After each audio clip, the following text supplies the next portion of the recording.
have gotten further and further apart as our workload in our classes increase. Now we only have a few more weeks until finals, and my eyeballs feel dead in their sockets from all the reading. Wit and Lana have become glued at the hip. Yaden and Corinne aren't dating, but he's joined our little gang of friends and brings his own charm. And even Akio is here, his wisdom adding something special to our interactions together. "Who do you think's a shoo-in for the boons from each order?" Yaden asks. Wit looks up from his computer, where he's trying to hack into a dummy account I created for each of them to practice on. "I definitely won't be getting one from the Templars. But Scarlet, you'll get something, I'm sure." "Maybe," I say. "It's the class I'm strongest in. But Wit, you're awesome at Law and Order. I bet Inquisition has you tagged for something." He rolls his eyes. "Wouldn't that make me instantly evil or something?" Everyone laughs. "What about you, Akio?" Corinne asks. "Have you given more thought to which order you want?" "I stay with Teutonic," he says. "It's my only choice." I frown, worried my new friend won't make the cut for that order. It's a tough one to get into if you're not a strong fighter. Have you thought about the Hospitallers? You're really good at those classes. You have the second highest score so far, next to Corinne. He beams at the compliment, but still shakes his head. "It's not enough to do something you good at. Must do something that make you happy. That challenge you to be better than old self, Scarlet friend." "Is that why you want Teutonic?" I ask, genuinely curious. "To challenge yourself?" "That's part of it." His eyes drift as he thinks about something only he can see. "But it also for my family, my wife and children." Corinne's eyes widen. "I didn't know you had a wife and kids. Don't they miss you?" His eyes are sad, and my heart clenches as I sense what's coming. "I miss them very much," he says. "Before Nephilim War, I successful engineer and bring much honor to family. But then war happened, and town became battleground between Nephilim and orders. Our houses were destroyed, farms burned, people died. My wife and children were in our house, trapped by fire and fighting. I come home from work but could not get to them. I found them all dead, too late to save them. I vowed then to become a knight, to fight to protect others, to bring honor to their memory."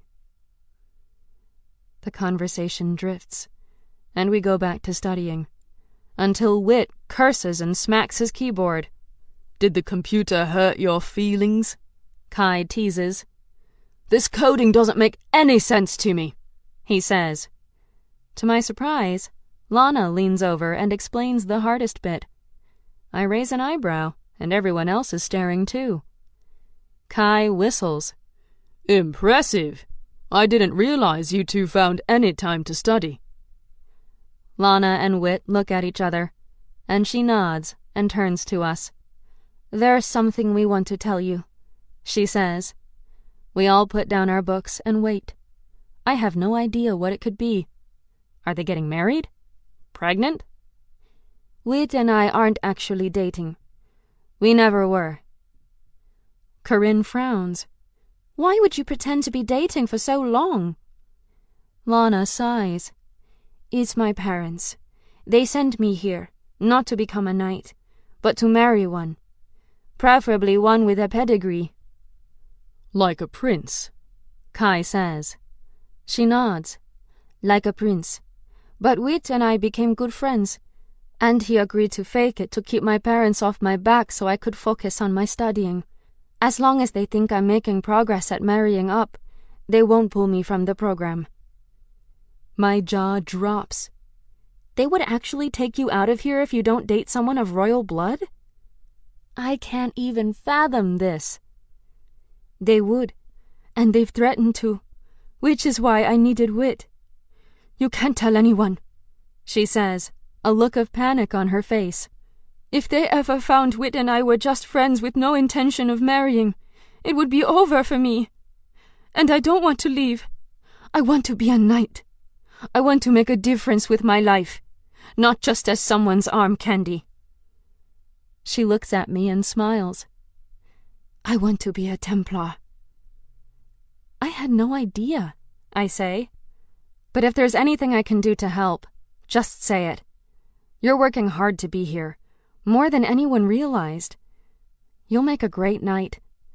And I feel a twinge of shame and sadness, because they are all working so hard to build something that I'm working to destroy. But Yaden breaks my melancholy mood by throwing an arm over Lana's shoulders and smiling. You know, I too am a prince. If you ever need a new guy to fake it with, I'm always free. We are all buried in books as we spend the week taking finals. We talk in murmurs in between classes, comparing answers to the tougher questions, speculating about how we each did. At lunch, gone are witty jokes and stories by Wit, or the sketched masterpieces of Corinne. My friends have been replaced by zombie students, eyes glazed over from the sheer volume of words being shoved into their brains. And I'm no different. On the plus side, they no longer give me worried glances every time I pull out a life force instead of real food. Instead, their eyes light up with need, and I pass out packs to each of them like the drug dealer I've become. We are all addicts now. The day of my APD final, I'm all nerves. I know I'm not getting a boon for this class, but still, I can't just fail. I study, I cram, I do everything I can to prepare. After, my hands are shaking, and my brain feels like a Halloween pumpkin, gutted and set on fire. Corinne joins me in the hall. How'd you do? I shrug. I don't know. Better than the first day. She grins. So you didn't put hands and feet and head on your anatomy worksheet? I laugh. No, I think I did pretty well on that part, actually, thanks to your torture study sessions. We walk, enjoying a moment of non-studying before the next test. That's great. You just need to do well enough to stay in the program, she says. You're obviously meant for Templar, so don't stress too much about the rest. For 3 days this continues, with no sleep, a lot of life force, and whispered encouragements until we finally make it to the last final. History, which is tedious, but not particularly hard. What's hard is waiting to find out how we did, and who will get the boons. This is the day. With the relief of completing our finals comes the new stress of thinking about the trial. They say without a boon it's 10 times harder to pass a trial. I need a boon. We sit in the great hall in full robes waiting for the Chancellor to announce our grades. He shuffles up to the podium with his staff clicking against the stone floor. He looks older, more tired than he did last time I saw him. I should visit more, find more time to talk with him. He knows stories of my mother I don't, and I'd like to hear them. We've shared tea and cookies a few times this quarter, in quiet moments after dinner, and he told me what she was like as a child and a teen. It's like getting to know her all over again. I never realized how much alike we are. Were. I'm shaking, and Kai reaches for my hand, holding it. My feelings for him grow stronger every day, but I know Nightfall will always stand between me and anyone I might come to love. You have all worked hard this quarter in the most physically and mentally challenging program in the world, my grandfather says. Your scores broadcasted here today are a reflection of that work. But this is only half of the puzzle. Next comes the trial. Some of you will have help. Others won't. And still others will not make it through to next quarter.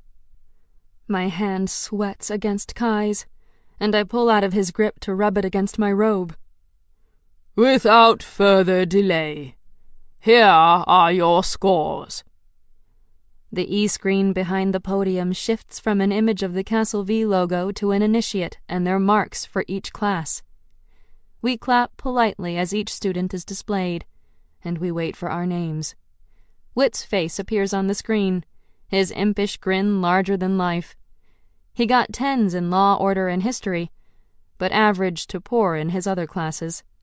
Yaden smacks him on the shoulders. Might want to reconsider your stance on the Inquisition. Whit scowls at him. Corinne's next, and no one is surprised at her 10s in APD and EMT.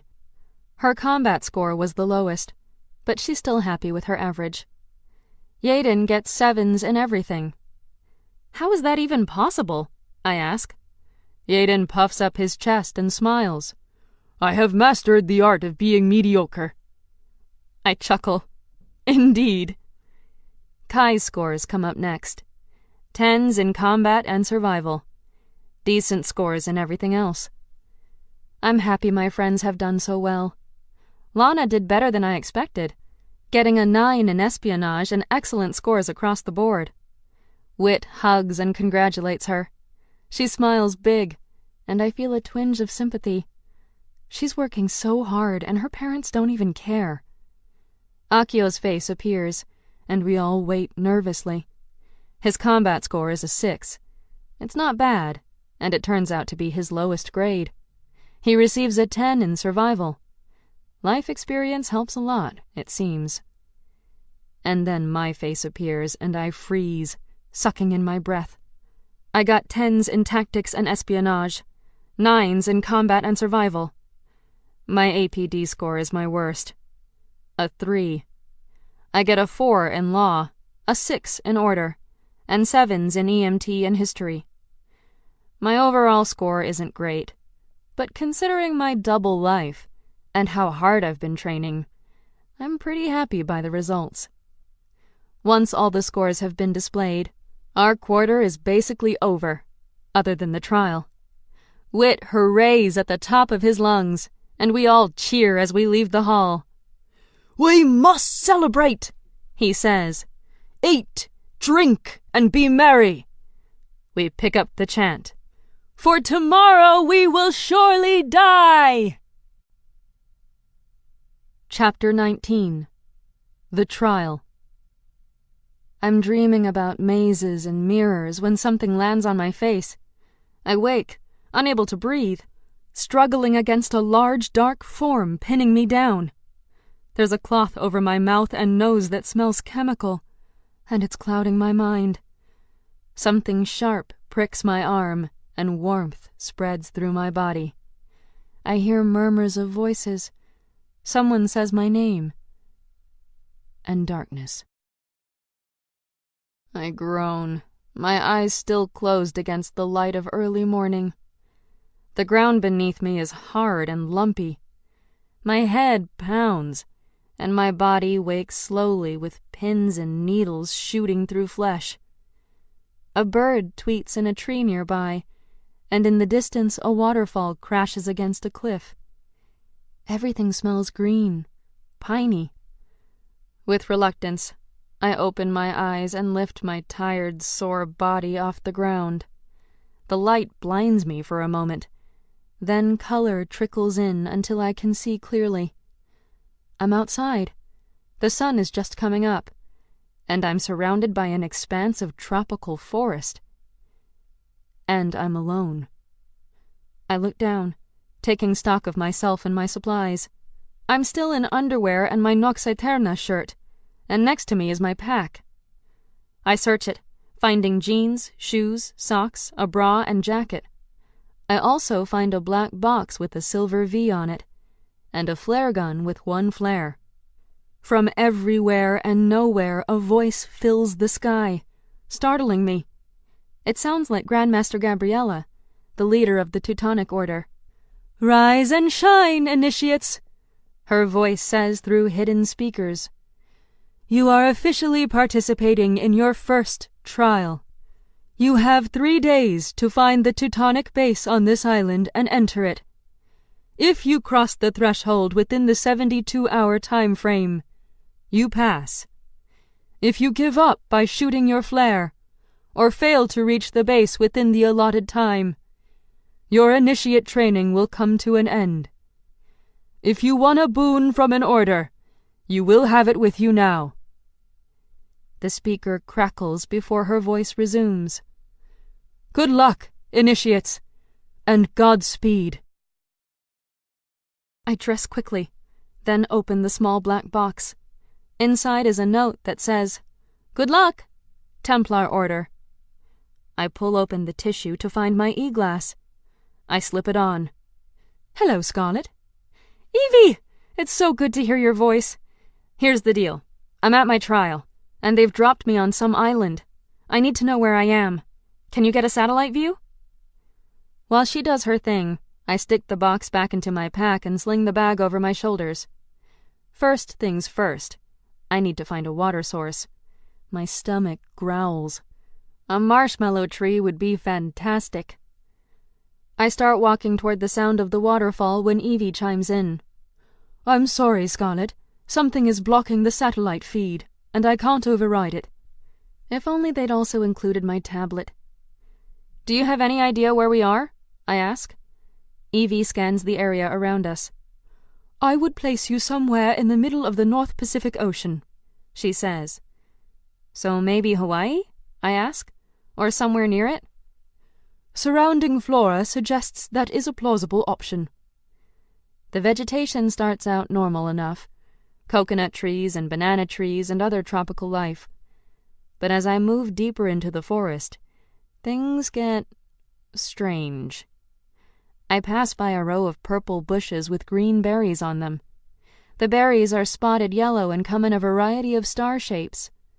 I don't touch them, but I scan them and ask Evie, "Can you identify these?" "No," she says. "These should not exist." "And yet they do," I say, backing away from them. If anything screams poison, it's those berries. How am I supposed to know what's safe to eat and what's not if they've filled this island with genetically modified plant life that's not identifiable? "Do you need to eat berries?" she asks. Well, no, not specifically. But I could be out here at least 3 days, and I have no life force. I can't go that long without something. The water finally comes into sight, and I see Amber, one of my classmates and Lana's roommate, near the water's edge filling up something. "Hey!" I wave my arms. "Amber!" She looks up from the water, then turns and runs off in the opposite direction. Weird. Granted, we don't really know each other, but why wouldn't she want to work together in a place like this? I shake my head. She may live with Lana, but is an enigma to us all. No one has gotten to know her, and she's refused every invite my friends have given her to our get-togethers. I reach the water, but realize I have nothing to purify or carry it with. I look around, hoping to find something useful. The bushes rustle behind me, and I turn to face Garen. He smirks. "Looks like the wannabe princess is finally alone." He cracks his knuckles and punches a fist into his hand like we're in a bad movie. "Do you really want to do this right now, Garen? In the middle of a trial?" I stand and walk toward him. "I don't need a sword to defend myself," I say. With a surge of power, I push my body forward so fast the wind rips through the air, and I stop just in front of him, my hand on his throat. "So I'll ask again. Do you really want to do this right now?" His eyes go big, and from behind us someone claps. "Well done, lovely maiden. I always enjoy seeing the bullies taste their own bitter medicine." Whit walks up to us with a big grin on his face, and I let Garen go. "Hi!" I hug Whit, and he squeezes me tight. "Have you seen Kai, Corinne, or the others?" He shakes his head. "You?" "I saw Amber earlier, but she ran off. Other than that, just this thug." I point at Garen, who glares at me. "Hey, you got Evie," Whit says. "That's brilliant." I tap at my e-glass. "Yeah, but she's not much help so far. What about you?" He hands me a small book, and I flip through it. Inspirational quotes from the Pope? I ask. He nods and takes it back. The Inquisition felt this little gem of wisdom would help me find my way. Allow me to share the beauty. He opens to a random page and reads, To those who strive for greatness, I tell you, strive for goodness, and greatness will follow. I laugh. That's lovely. It's utter rubbish, he says. Worst boon ever. We should keep moving while we have daylight, I say. Maybe we can find the others. The base would need to be near fresh water, so I suggest we follow the river and see if we can get a feel for where we are and how big the island is. Whit nods. Sounds like a plan. We both look over at Garen. I wave. See you around. Garen jogs over to us. No way. I'm coming with you. Better odds. I frown, about to argue, but Whit shrugs. He's a biter, but he's right. We're safer in groups. I sigh. I haven't forgotten about Garen beating me up, but I also want to win this trial.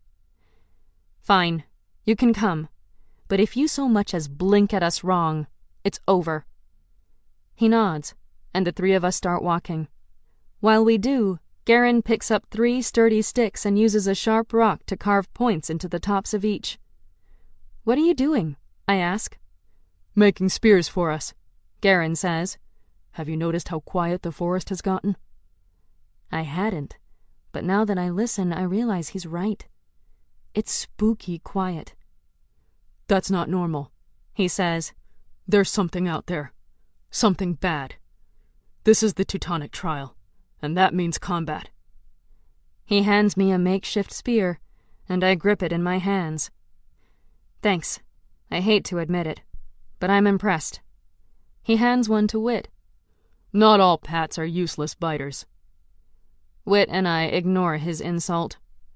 The walking becomes monotonous, and Whit distracts us by reading out of his book of quotes. For hours. And hours. Okay, I say, spinning on him. That's enough from the Pope. How about a story? Or a song? Or even silence? Just please, for the love of all that's holy and just in the world, no more from the Pope. Whit laughs and shoves the small book into his pocket. Not a fan, huh? I shrug. There's something about him. I don't know. He rubs me the wrong way when I see him in interviews. When we pass by a coconut tree, we agree to stop and pick some for the food and hydration. Whit uses a large rock to knock several off the trees, then break them open. We need to save some for later, I say, as we drink out the liquid and eat the meat from the shells. I can't stand the taste, but I know my body needs something, and it does help clear my head. We hike for several more hours, mostly in silence, though Whit and I do talk about where to go, how to find the base, and Garen chimes in from time to time with his thoughts. When the sun begins to set, Garen looks up and frowns. We should stop somewhere for the night. Build a camp. We should keep walking, I say. We can't waste a third of our time. We don't even know where the base is yet. He doesn't argue, but I can tell he wants to. Whit looks back at him and leans in to whisper. He's probably right. We don't want to be stuck out here when it's fully dark. We won't be able to see a bloody thing, and we don't know what's out here. Better to sleep a few hours and start again in the morning. I hate stopping, hate slowing down when we haven't accomplished anything. But I sigh and agree. Let's look for shelter. It doesn't take us long to find a cave carved into the side of a mountain. Be careful, I say. It may be occupied. Whit raises an eyebrow and takes a step back. How about we just sleep under a tree or something? Too exposed, Garen says. We need something we can defend. He steps into the cave, and I follow. Something scurries through the darkness and shadows. Garen throws his spears and an animal screeches, then is silenced. I shiver. We don't even know what that was, and he's already killed it without thought. There's still enough light to see a bit in the cave, and Garen holds up his hunt. It's a small lizard with feathers. Looks like we have dinner. I want to argue, but then I smell the blood, and I nearly leap on it and suck it dry right then and there. Make mine rare. We stay up far too late that night trying to warm ourselves in front of the fire as Wit tells us ghost stories. Just as I sink into a deep sleep, the sun comes up, and a foot nudges me in the shoulder. Garen stands above me, packed up and ready to hike. Get up, Sleeping Beauty. We can't afford to sleep the day away. I want to slap him. I'm the one who pushed to keep going last night. But I get up, eat, drink from a coconut, and head out with Wit and Garen for more exciting walking. I'm surprised at this, I say a few hours into the day. At what? Wit asks. This! I look around at more of the same. Trees, bushes, plants. I get the survival element of it, but it seems random. How are we supposed to figure out where the base is in 3 days? Unless the island is small enough to completely discover all its parts in that time. There's got to be something we're missing. Garen scoffs. So used to being given everything on a silver platter, aren't you? Can't stand to actually work for something. I glare at Garen. You don't know anything about me, my life, or my friends. You don't know what we've had to go through, or what pain we've endured. My whole family died. And I didn't grow up with silver spoons. I grew up in rural Montana as a plebe. So just shove that chip you're carrying on your shoulder up your... Wit grabs my arm, and I stop, listening. He covers his lips with a finger and points to the left. I turn to look, but see nothing through the dense foliage. Whatever I thought I heard, I can't hear anymore, and I let out a breath. Wit looks around, still too spooked to speak for a moment. You did hear that, right? I nod. Yes, it sounded big, but far away. I think we're okay for now. Wit nods and we start walking. It's another long series of taking one step, then another. I've lost track of how many times I've wanted to unleash my wings and fly over everything to see where we are, but I can't. Too many people would see me. So I have to keep walking. So slow, so tedious, so ineffective, because for all we know we're walking in the wrong direction. Wit pulls out his little book of quotes and starts reading again. Garen groans, and I laugh. Remind me to punch Ragathon when we see him again, I say. How could he think this would be helpful? Wit shrugs, flipping through the book. Look, it even has a dedication. To the 19 knights who saved 150 witnesses. But it's weird. They misspelled knights. His words drift through my mind, as they have for the last hour. But this time they stick. I whip my head around. Read that again. He does, looking up at me oddly. What? I stop walking and take the book from him. This isn't a dedication. It's directions. 19 knights. Knights is spelled wrong because it represents north. 19 degrees north and 150 witnesses is 150 degrees west. Those coordinates are in the proximity of Hawaii, which is where Evie speculated we were. This must be where the base is. Wit smiles widely. You are truly a gorgeous genius. He kisses my cheek. I laugh and click my e-glass. Evie, map these coordinates and tell us where to go. I give her the numbers and she says the most beautiful thing I've ever heard. Scarlet, walk north 14 miles. Guys, we are officially on our way to the base. They both cheer as we alter our direction. Wit walks next to me, staring at the book in his hand. I'd never have figured that out, he says. So why did I get the book? I shrug. You would have figured it out eventually. He looks down again. Maybe. The walking doesn't get any more exciting. but knowing for sure we're heading in the correct direction helps a lot. We make good progress over the next few hours, despite sore feet, all of us, and a deepening thirst for blood. I'm hoping just me. We're stopping for a quick lunch of more coconuts. Yay! When we hear it again. The huge thing. This time, though, it seems a lot closer. Around us, the ground shakes, the coconut milk splashing up from the shell, and then a sound sends shivers up my spine. A kind of growl that's more dinosaur than anything. "We have to hide," Whit says. "That thing is getting closer." He's right. It's running now, and it's coming straight for us. We drop our coconuts, grab our packs, and scurry away from the beast, tripping over rocks and bushes until we find a large dead tree to crawl into and hide.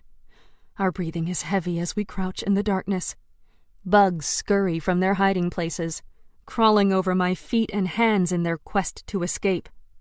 I peek through a hole in the tree bark and see bits of something giant with scales that glow green.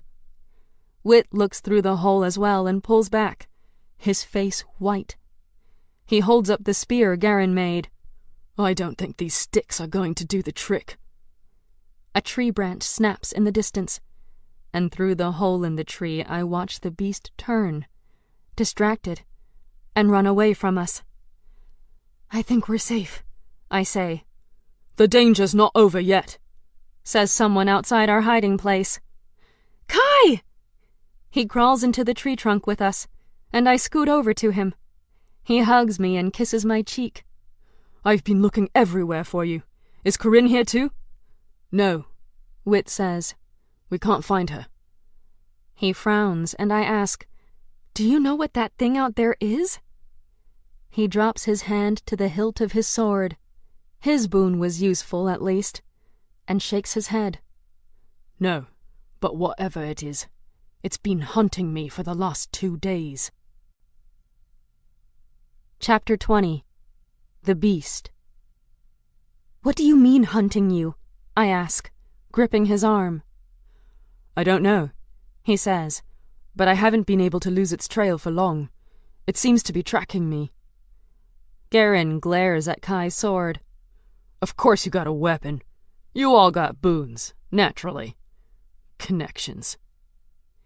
I don't even bother responding. We wait in the tree quietly for what feels like forever, just to make sure the beast is truly gone.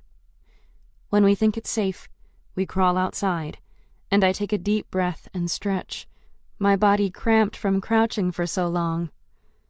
Kai brushes a strand of hair off my face. "You should go on without me. If this thing is following me, I don't want you and Whit at risk." "I agree," says Garen. "That's an excellent plan." "Nope," I shake my head.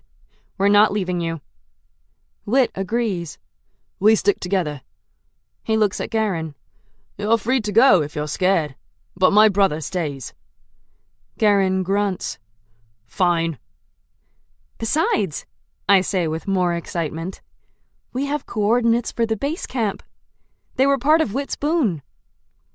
Kai raises an eyebrow. "That's excellent. Let's get going. But we need to stay where the trees are thick. And if we see the beast again, run while I distract it." I'm about to argue, but he stops me. "I have a sword. It makes the most sense." I reluctantly agree, and I explain the route Evie has laid out for us. As we start to hike again, my head feels dizzy, and I know I need blood or life force soon, or I'll be too weak to keep going. I might have to sneak off and eat an animal without anyone seeing, and hope there are no cameras watching me. We're hiking up a large hill, my thighs burning the higher we go, when we hear someone scream. Kai looks west and points. "It came from a field over there." "We should see if they need help," I say. Garen shakes his head. "Let the loser save himself. We have enough problems." The man screams again, and Whit sighs. "We should go help. It's the right thing to do." He doesn't sound happy about that, but we head west and find Bartholomew fiercely battling bunnies? I look closer. Are those bunnies, or... Hybrid bunnies with cat DNA, says Whit. At least that's what they look like. It's true. They have bunny ears, but the long tail of a cat. They're adorable, and small and seem relatively harmless. Though Barty Boy appears to disagree. Hey Bart, need some help with the kitty bunnies? Kai calls. Even Garen snickers at that, despite this being one of his friends. These beasts are not cute. They are evil! Bart shouts. We walk over and the creatures run off into the bushes, more scared of us than we are of them. But Bart is still running around screaming like his pants are on fire. Kai smacks him in the face. Shut up. We can't make noise right now. Bart stares at Kai, shocked. Did you just hit me? He shoves Kai in the chest, and I step next to Kai. Back off, Bart, I say. Bartholomew. My name is Bartholomew, and when my father hears about how I've been treated here... Shut up, dude, says Garen. No one wants to hear about your father. Bart glares at his friend. Why are you even hanging out with these losers? I laugh. You know what? You two go on. We can handle the rest of this ourselves. It's time to break up into groups. No way, says Garen. You got maps and e-glasses and swords. Bart looks at Kai's sword and sneers. Of course they got the best boons. Doesn't matter. With my skill and expertise, I don't need one. I'm over this, Kai says. Which way next, Scarlet? I point north, and we start walking with Whit by our side. The rest can figure out what they want to do. I hear Bart arguing with Garen, but unfortunately for us, they do keep following. I wish we could mute them. Kai reaches for my hand and I let him take it, enjoying the feel. I was worried about you, he says. I was hoping we'd find you, I admit. We walk in silence for a while, listening for sounds in the forest. We're getting closer to the base as the sun sets on our second day, and I feel confident we'll have no trouble reaching base by lunch tomorrow. Plenty of time before deadline. We still haven't seen Corinne yet, and Kai is worried. She's okay, Whit says as we search for a place to rest for the night. She got high grades. She probably got a map and a truck or something. I laugh. No doubt. That'd be nice. It's getting much darker, hard to see even a few feet in front of us, and we still haven't found a place to sleep. We need to stop, I say. We're going to be tripping over ourselves soon. Agreed, says Kai. I let some power flow through me to increase my night vision until I see more around us. I point to our left. There's a grove of trees over there. We can camp in the middle with some shelter, at least. Kai squints and frowns. I can't see it. Trust me, I say, pulling him forward. The rest follow me, Garen and Bart finally quieter after hours of arguing. We don't have much to make camp with, so we do the best we can with brush and leaves and settle in. Kai, Whit, and I sleep close to each other for warmth. Kai holds me in his arms, which isn't unpleasant, and I lean my head on his shoulder and listen to his heartbeat. Bart starts rubbing wood together for a fire, and Kai stops him. No fires. There's something dangerous out there, and we don't want to draw its attention. But I'm cold, whines Bart. Sock it up, Buttercup, says Whit. Garen snorts and leans back against a tree. I'm out. Tomorrow this will be over, and we can all go back to hating each other. Who said we stopped? Says Bart, rolling over and facing away from us. I doze on Kai's shoulder, falling into a half-sleep haunted by shadow dreams, when something wakes me. My eyes open, and I see Bart sitting in front of a small fire warming his hands. He grins. Care to join me? I sit up, and my movement wakes Kai and Whit. You have to put that out, idiot! Forget it. You don't make the rules for me, he says stubbornly. Then leave. Go find another group, I tell him. Kai puts his hand on my arm, and then I hear it. The ground rumbles. A great roar fills the night sky. The beast has found us. We scramble up and use whatever we can find to diffuse the flames, but it's too late. The beast is hunting us, moving closer as it smells our fire. Or our fear. I don't know which. Our breathing is so loud I feel like we can be heard for miles. And it's getting louder. "Should we run or stay put?" whispers Whit. I can hear the fear in his voice. "For now, stay under the cover of the trees," I whisper back, hoping I'm not killing us all. We push into the spaces within the large trees and wait and listen. Bart starts to hyperventilate. He begins groaning and drops to his knees. "I can't do this," he says. "My father would never allow this if he knew." I kneel to face him. "Bartholomew, look at me. Look at my face." He looks up, and I hold eye contact with him. "It's going to be okay, but you have to calm down. We'll get out of this. Just breathe."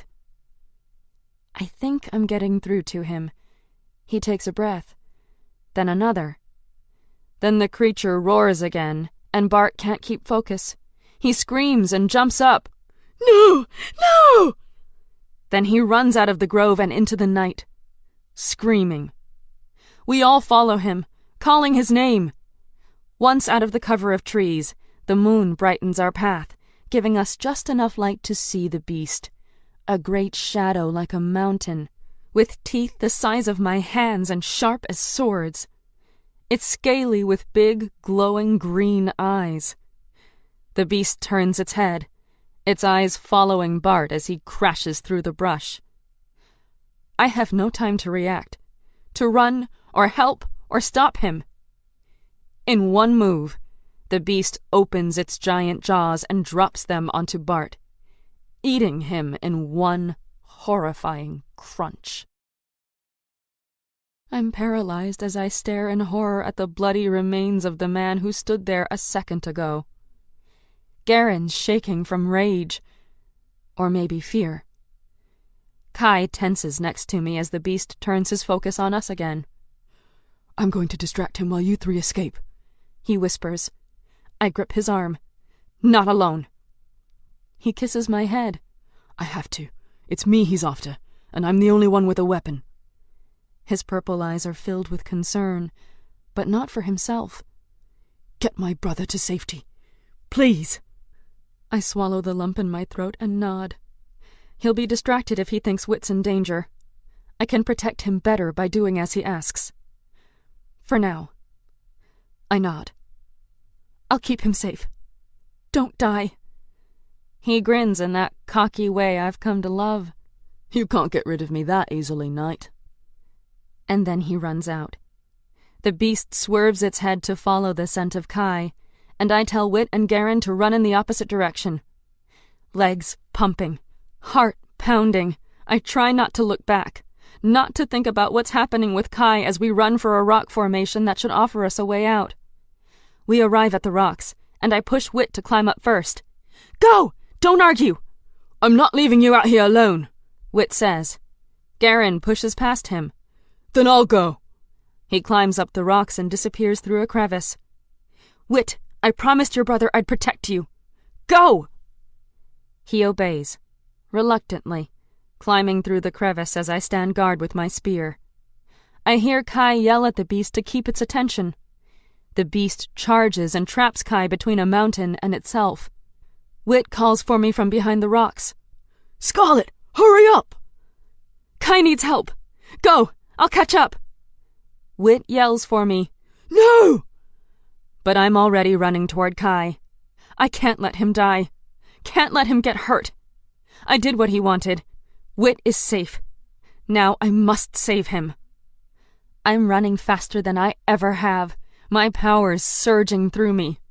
I want to unleash my wings, but if I do, it's all over. I can't take the risk.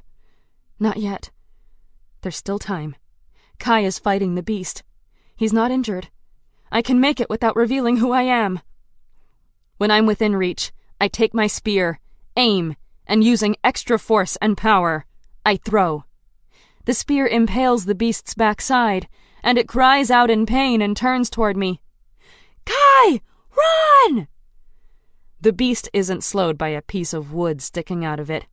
It probably feels like a splinter. I've basically just made it mad. And now it's chasing me. I run away from Kai, away from Wit.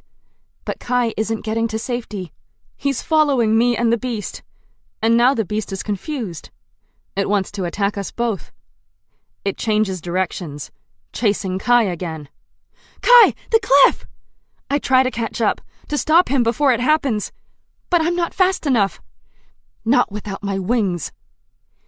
Time slows as the beast and Kai run to the edge of the cliff.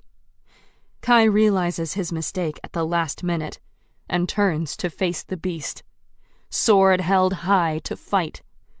But the beast is huge and doesn't have the brakes required to stop in time. It crashes into Kai, and they both disappear over the ledge. No! I have no choice. It's not even a thought, just instinct. My wings of light stretch out from my shoulders and I fly, swooping down over the cliff. I see the beast and Kai both falling. I push myself faster, passing the beast and reaching for Kai. Grab my hand! He reaches for me. Our hands link. I try to hold on to him, but his hand slips away. He's too close to the ground. I push harder, flying faster. My heart is beating so hard it hurts in my chest. I reach for him again. Our hands clasp, and I pull. Hard. My arms wrap around his waist, and I hold him tight against me as I slow our descent. We crash into the ground, but without the fatal splat I feared. The beast falls next to us, shaking the earth. Instead of dying as I'd hoped, it rolls onto its legs and charges us. It's so close I can smell its rancid breath. I grab Kai's sword from his sheath, spread my wings, and fly straight at the beast. It swipes at me, gouging my arm with its claws. I push the sword through its eye. It twitches, lunging once more at me, but it can't complete the move. As death steals its life, it falls to its side. I crumble to the ground, my wings still flicking silver-white light behind me. My arm burns, and I feel dizzy, sick. The sun is just starting to glimmer in the sky, but the moon hasn't yet retired for the day. It's mostly dark as they share the sky. I look around, trying to breathe, trying to focus my thoughts. We're in some kind of grove where glow-in-the-dark mushrooms and bugs create a magical ambiance. Night flowers glow in pink and yellow and orange lights. I pull Kai's sword out of the beast's eye and try to stand. But I stumble and fall to my knees as he walks over, a bit wobbly himself. I'm scared of what happens now. My wings are still out. He's seen everything. I wait, gripping my arm as my body works to heal it. He kneels before me and smiles, caressing my cheek. You look good with my sword. I blink. I'm ready to mind control him, but I don't want to. Did he hit his head in the fall? Isn't he freaking out? I'm so confused. Thanks? He grins. You look good with the wings, too. I suck in my breath. My body is shaking. Do you understand what I am? I cock my head, trying to read him. You're Nephilim, he says, as if telling me I'm blonde or that I have blue eyes. And you're Nightfall. My heart skips a beat. You seem awfully calm. He takes his sword out of my hand, sets it to the side, and holds both of my hands in his. It doesn't change how I feel about you, Scarlet. And I'm not going to tell anyone. Don't worry about that. You accept this? He nods. I've actually suspected for a while, but I didn't really care either way. I still don't, though I'm glad I know for sure. And I'm glad you know I know. But your father, your uncle... He frowns. Scarlet, I've grown up in the orders, in politics. I know the kind of corruption that runs rampant in this world. And it shouldn't. My family shouldn't rule just because we're born to it. Zeniths shouldn't be mistreated just because they are born different. It's not right. My country is one of the lucky ones. My father is a just ruler, even if he and I don't see eye to eye on everything. And Corinne will be even better.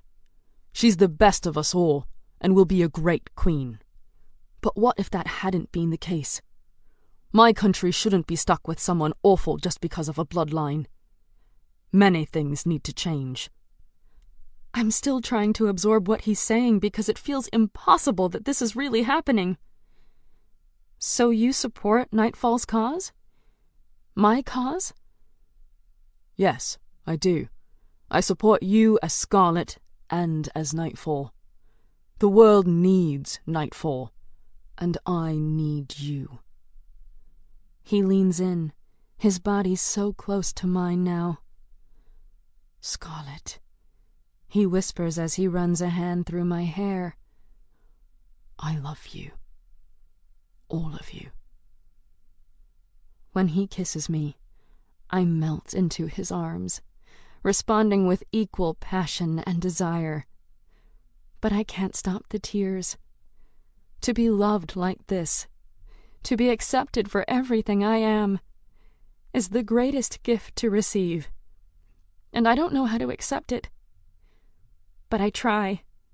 I try because this beautiful, frustrating, amazing man in front of me has seen all the parts of me and still loves me. He pulls back and wipes away a tear. Have I made you sad? I shake my head. No. Happy. Very happy. I smile through the tears.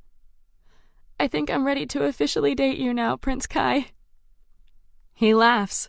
If I'd known all it would take as a near-death experience, I would have put myself in harm's way long ago. I slap his arm. No! No harm. Stay out of its way and we'll be fine. He cradles me in a bear hug, and I rest my head on his chest as he strokes my hair. Fair enough, Scarlet. I'll stay safe if you promise to do the same. When he squeezes me harder, my arms burn and I flinch, my vision growing cloudy again. He looks down at me. Are you okay? These wounds look bad. I heal fast, I tell him. I'm just hungry. He holds my arms. You're shaking. I can hunt up some berries. I look at him a moment, my wings flickering behind me, and he smacks his forehead with the palm of his hand. Right. So, life force. Is it? A blood substitute, I tell him. And marshmallows and chocolate? He grins. Most human food tastes like sawdust now and makes me sick. Those are still gloriously delicious. He nods. I don't have any life force. Or marshmallows. I know. It's okay. I'll be fine. He tilts his neck, exposing his pulsing vein. Feed on me, Scarlet. I recoil. What? No! You've done it before, yes? Yes. Did you kill the person? No. I can't possibly tell him the first person I fed on was his beloved uncle. Then do it. How else are you going to be my knight in shining armor and fly us out of this ravine? I look around and realize he's right. There's no way in or out without my wings. The Orders never expected any of us to end up down here. Which means my secret might still be safe if they didn't place surveillance in this area. But it also means I'll have to fly us out, and I'm too weak to walk, let alone fly. He looks at me, his smile sincere. I can take it. I nod. Only to get us out of here. Fair enough. He tilts his head again, and I lower my mouth to his neck as my appetite grows. I'm starving and need this, and I want it. I bite into his neck, and he doesn't even flinch. I take only what I need, stopping long before I'm full. But it's enough. I pull back and lick the last traces of blood off my lips as my wounds heal themselves and my body grows stronger. I stand, my wings fully extended and powerful. He looks at me, wide-eyed. Wow, the networks don't do you justice. Though I thought you'd be taller. I slap his shoulder and laugh. The cameras add a few inches. I hold out my hands, and he embraces me. Our faces are inches apart as I push off the ground and into the sky.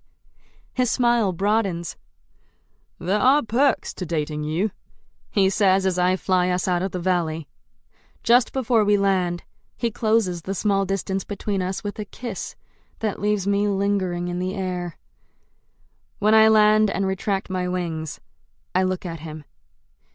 You can't tell anyone about me. Ever. Not even your siblings. He pulls me into his arms again. Scarlet, your secret is safe with me. And so is your heart. I laugh. Do you tell all the girls that? He kisses my forehead and grins. Only the ones who can fly. We walk the rest of the way to base with light hearts, hands held and with time to spare. It's a great feeling. The base is a large gray building of metal that doesn't look inviting until we enter. It's set up to receive tired and hungry students, with sleeping mats, a buffet table with food, and washrooms with showers, all of which are in use. My grandfather is there, which surprises me. He smiles when he sees me and shuffles over with his cane. I had no doubt you would fare well, he says, kissing my cheek. It was a close one, I tell him, as Kai grabs 2 plates and fills them with food for us. What happened? He asks, concern in his blue eyes. There was a creature, a giant dinosaur-like beast, that hunted Kai the entire 3 days. We escaped and killed it, but barely. I shudder thinking about it. That's highly unusual, he says. I'll look into it. Kai brings me a plate of food, marshmallows and chocolate and 3 packages of Life Force. Thank you, I say, as I down all the Life Force and stuff my face with the rest. He laughs. I found Corinne and Wit. I follow him over to a table where Corinne is eating and chatting with Wit, Yaden, and Lana. I'm happy to see all of my friends safe and back in time. Wit looks up at us and grins. Thanks a lot for leaving me alone with Garen. He's a real charmer. Kai and I take seats, and I ask, how did everyone else do? I found Yaden and Lana and we teamed up, says Corinne. Yaden nods. Our girl here had all the boons, a first aid kit, a dagger, and an encrypted map that Lana deciphered. We've been back since yesterday. Lana looks over at a table where one guy I never knew well sits alone. Not everyone did so well. He used his flare. I frown, feeling bad for him. But I can't believe Bartholomew died, Lana says. And you were there. I nod. It was awful. Garen passes us with a plate of food, and Corinne calls out to him. I'm sorry about Bartholomew. I know he was your friend. Garen bares his teeth at her. He wasn't my friend. And just to be clear, neither are any of you. It was only about survival. He stomps away, and I'm not sure who I feel worse for, the guy who died or Garen, who will spend his life forever angry and alone. Kai puts his arm around my shoulders, and I lean into him. We share a look and communicate so much. He knows. He knows, and he loves me. All of me. That alone is worth all of this. Chapter 21 The River House. Trial celebrations last the whole weekend. Even the death of one of our classmates isn't enough to stifle the cheer. Probably because he was a biter to everyone and no one liked him. I'm not glad Bart's dead. I don't think anyone is. But it doesn't weigh on my soul. And so we spend a few days attending parties and having fun. The only damper happens when Bart's family comes to collect his belongings. There's no body, since the beast ate it, and his father shouts at the Chancellor so loud it travels through the castle as he demands some kind of recompense for the death of his precious son. They leave empty-handed, and life returns to normal. We all attend a congratulatory ceremony in the main hall. There are now 18 of us left from the original 20. Each quarter you will lose more, my grandfather tells us, until the end, when only the true knights shall remain. We leave, relieved that we have a fortnight off before the craziness starts again. While a few of our classmates have left for their respective homes for the holidays, most have stayed in New York to attend the tournament festival after Christmas. The way Whit tells it, the entire week between Christmas and New Year's is an epic celebration of chivalry, revelry, and wonder not to be missed, culminating in the final tournament battle and a New Year's ball. Kai and I are going together, of course, and this time we are coordinating. I'm having a dress made in his house colors, with black and gold and accents of black feathers. It's going to be stunning. A few days before Christmas, Corinne ropes us into helping decorate the initiate hall. Whit is grumbling as he strings lights over the fireplace. Isn't there a staff for this? You're such a Scrooge, she says, smiling. This is fun. He glares at her. For you, maybe.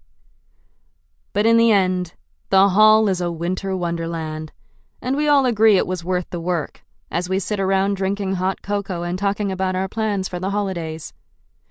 We should do something fun, Whit says, his arm draped over Lana's shoulders. They're still close, even if they're not dating. Like what? Yaden asks. Whit shrugs. How about a cabin? Just the 6 of us. We could bring a tree, exchange gifts, go sledding, sing carols and drink spiked eggnog. It will be brilliant. Corinne grins. That actually does sound fun. Let's do it. Kai, Scarlett, you in? I look to Kai, who smiles. I'm in if Scarlett's in. I nod. Sounds fun. Where do we want to go? Whit clicks on his e-glass and his tablet. I'm on it. After a few moments of mumbling and typing, he looks up. I've booked us the perfect place. He smiles and clears his throat to indicate he's getting his speaking voice on. In the heart of the Catskill Mountains, outside the village of Athens, through the deep old-growth forest of Shakespeare-on-the-Hudson, on the majestic Hudson River, lies the Hudson River House, an 11-bedroom, 6-bathroom mansion that will be home to our first Christmas together. He shuts down his tablet, satisfied. When do we leave? Yaden asks. Tomorrow morning, Whit says. We're all packed and ready the next morning. Zoran isn't happy I'm leaving for the weekend, but while I wait for more details on Crix's plans, there's not much for Nightfall to do, and I'm only going to be gone a few days. I need a break. Whit has secured a limousine to drive us there. I guess being a prince has its advantages. We climb in as the driver loads our bags into the trunk. For 3 hours we talk, laugh, drink, and eat. Some of us also kiss. There's much happiness. The mansion is everything Whit promised and more, with a hot tub, pool, rooms enough for everyone to have 2 if they want, and a huge fireplace and gourmet kitchen. Who's cooking this weekend? Lana asks. Whit rolls his eyes. My dear Lana, Do you not know me at all?" Corinne laughs. In her defense, she's never seen you cook. "Fair enough," he says as he runs his hands over the marble kitchen counters. "But let me assure you, your culinary delights are handled."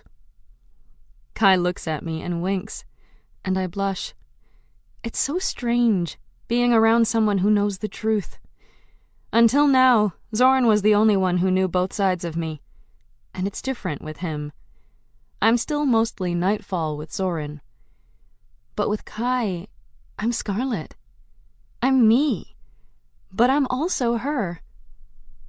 Since the trial, we have grown so much closer. We've spent nearly every moment we can together. I have no secrets from him now, and he never had any from me. We talk about everything. I told him about my parents' death, about what happened after. I shared my deepest fears about being Nightfall, about the cost, the risks. I tried to warn him away from me, but he held on tight and shook his head. "You can't scare me away. I know what I'm getting into, and I accept the risks. You are worth the risks." There's also been a fair share of kissing, I'll admit. But we will still be in our own bedrooms this weekend. We all choose our own rooms and unpack, and Whit starts whipping up something for dinner while Kai pops open a bottle of champagne. He pours a glass for each of us, and we all toast. "To us," he says, "for surviving. To our friendship. To our futures." He holds my gaze as he says this, and clinks glasses with me. I smile and sip, happy to note that it tastes good. Fizzy and fun. After dinner, which I'm sure was exquisite but tasted like cardboard to me, we venture out to buy a Christmas tree. "We can't do our gift exchange tomorrow without one," Corinne argues. It's Christmas Eve, and there aren't a lot of options left, but we find the perfect one to fill our temporary living room. The guys insist on dragging it in and setting it up by themselves, and we all decorate it with baubles we bought at the store next to the tree lot. When it's all set up, Kai hands me a box. I raise an eyebrow and open it. It's a silver star for the top of the tree. He whispers in my ear, "I know that's your nickname. I wanted to get an angel, but I figured I should be a little more subtle." I kiss his cheek. "Thank you. It's beautiful." He gives me a boost so I can reach the top to place the star, and then we plug in the lights. They twinkle white and gold. Soft instrumental music plays in the background as we sip more champagne and tell stories of each of our Christmas traditions and memories. It's enlightening hearing how my friends grew up, with their different cultures, countries, and traditions. But there's a spirit that binds us together, that makes all of this feel somehow familiar. Familial, even. We belong together, the 6 of us. We fit. It's late as Kai and I sit on the floor in front of the fireplace. Everyone else is in the game room playing pool, but we choose a few quiet moments alone instead. I run a finger along Kai's jaw. "You seem melancholy. You okay?" Fire reflects in his purple eyes as he stares into the flames. "My mother died on Christmas Eve," he says.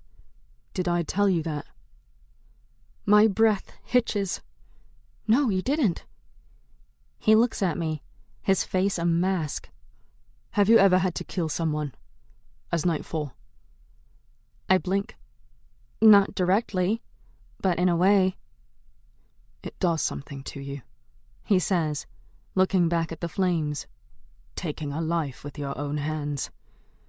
It changes you." "You've had to kill before?" He nods. "I told you. I killed my mother." "Oh, Kai, that wasn't your fault. She got sick. Varian never should have made you feel responsible for that." "She didn't die from the illness," he says. My heart skips in my chest. "What do you mean?" "She nursed me back to health and got sick. That part is true. But she didn't die. She recovered. At least, It seemed like she did. We thought everything was back to normal. Until... He pauses, pain evident on his face. Until? I ask, softly. Until she changed. She started having serious mood swings. Not just happy and sad, but violent. She'd hurt herself or the staff at the castle. My father once found one of the maids in her room, dead.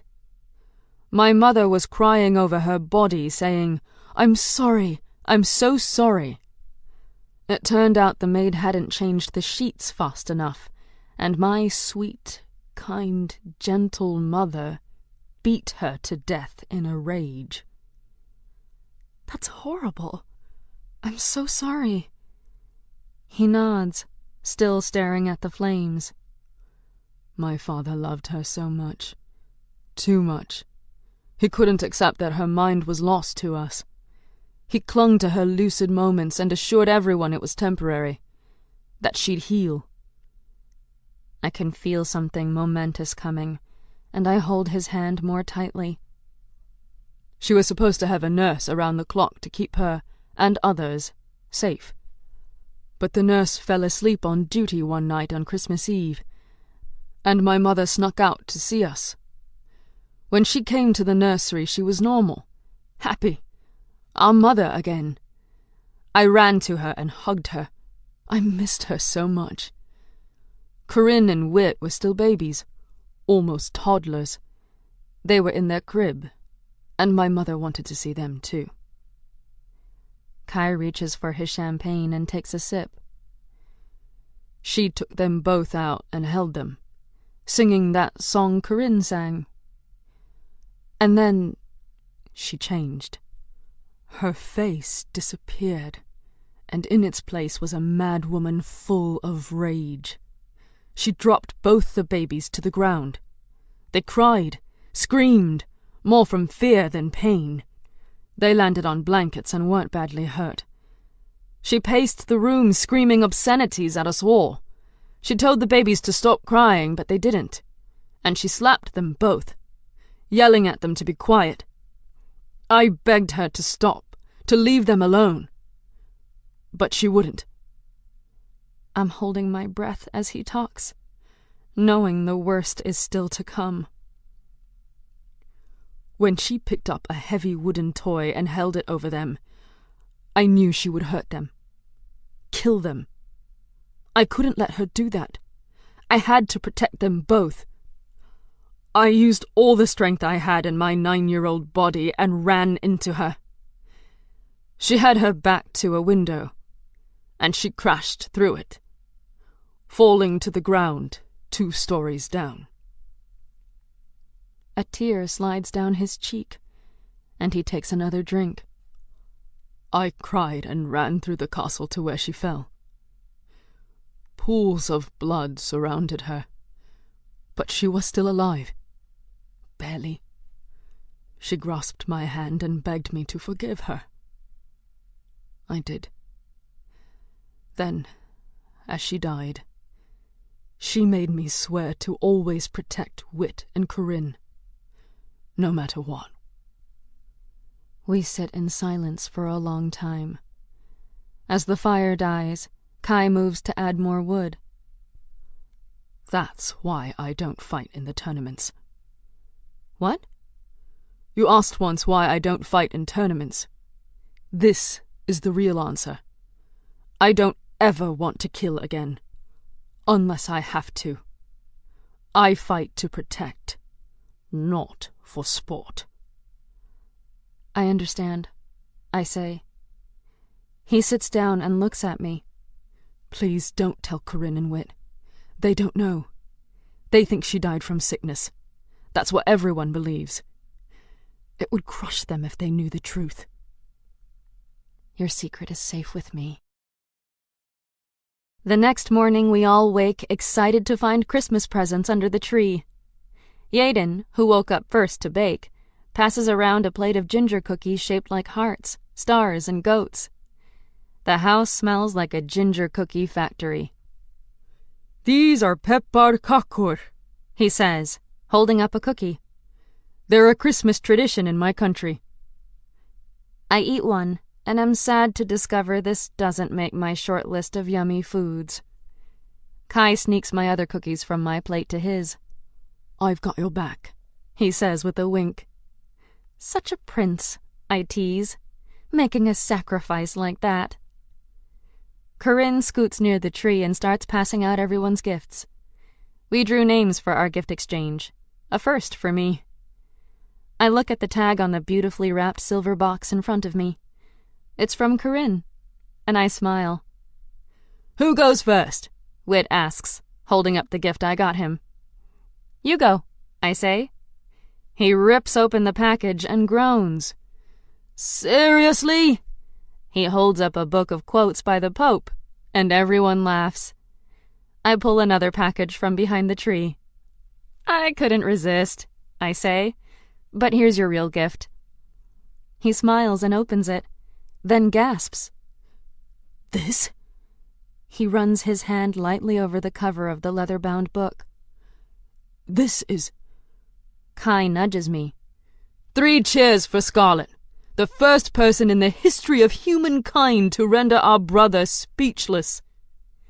Whit grins and holds up the book. A limited edition book of poetry by Robert Frost. I don't even know how you found this. I've never been able to find one. I have my ways, I say. Actually, Carter has his ways. He helped me find the book, but of course I can't say that. I just smile, happy he likes it. You go next, Scarlet, Corinne says. I nod and carefully open my present. My breath hitches as I pull a painting out of the package. It's of me and Kai together. We're sitting in the castle courtyard with our swords to our side, my head on his shoulder. I remember when this happened, I say. But how did you see us, let alone capture all the details so perfectly? She grins. I have my ways, too. I lean over to hug her. This is amazing. Corinne opens her gift from Lana next. It's an old record player with real records. She holds one up, staring at it wide-eyed. These don't exist anymore. Lana smiles. It's been in my family for generations, but no one ever plays it. I know you love music, and I thought you'd get better use out of it than we have. Oh my goodness, she says. This is incredible. She taps her e-glass to turn off the music currently playing and plugs in the record player, choosing the first record on the pile. I've never heard anything like this. It's got a grainy quality that should sound bad, but somehow gives the music an added dimension missing from digital music. The record plays as Lana opens her gift from Kai. I already know what it is, and I'm excited to see her expression when she figures it out. At first glance, it's an expensive Eden fashionable bracelet, a beautiful flower. She puts it on, admiring it. It's lovely, Kai. Thank you. He leans over and shows her something. Push that carefully. She does, and a deadly blade releases from under her wrist. Oh my! I had it made for you, he says. Beautiful on the outside, but deadly and never to be underestimated. There are tears in her eyes when she looks up. Thank you, she says.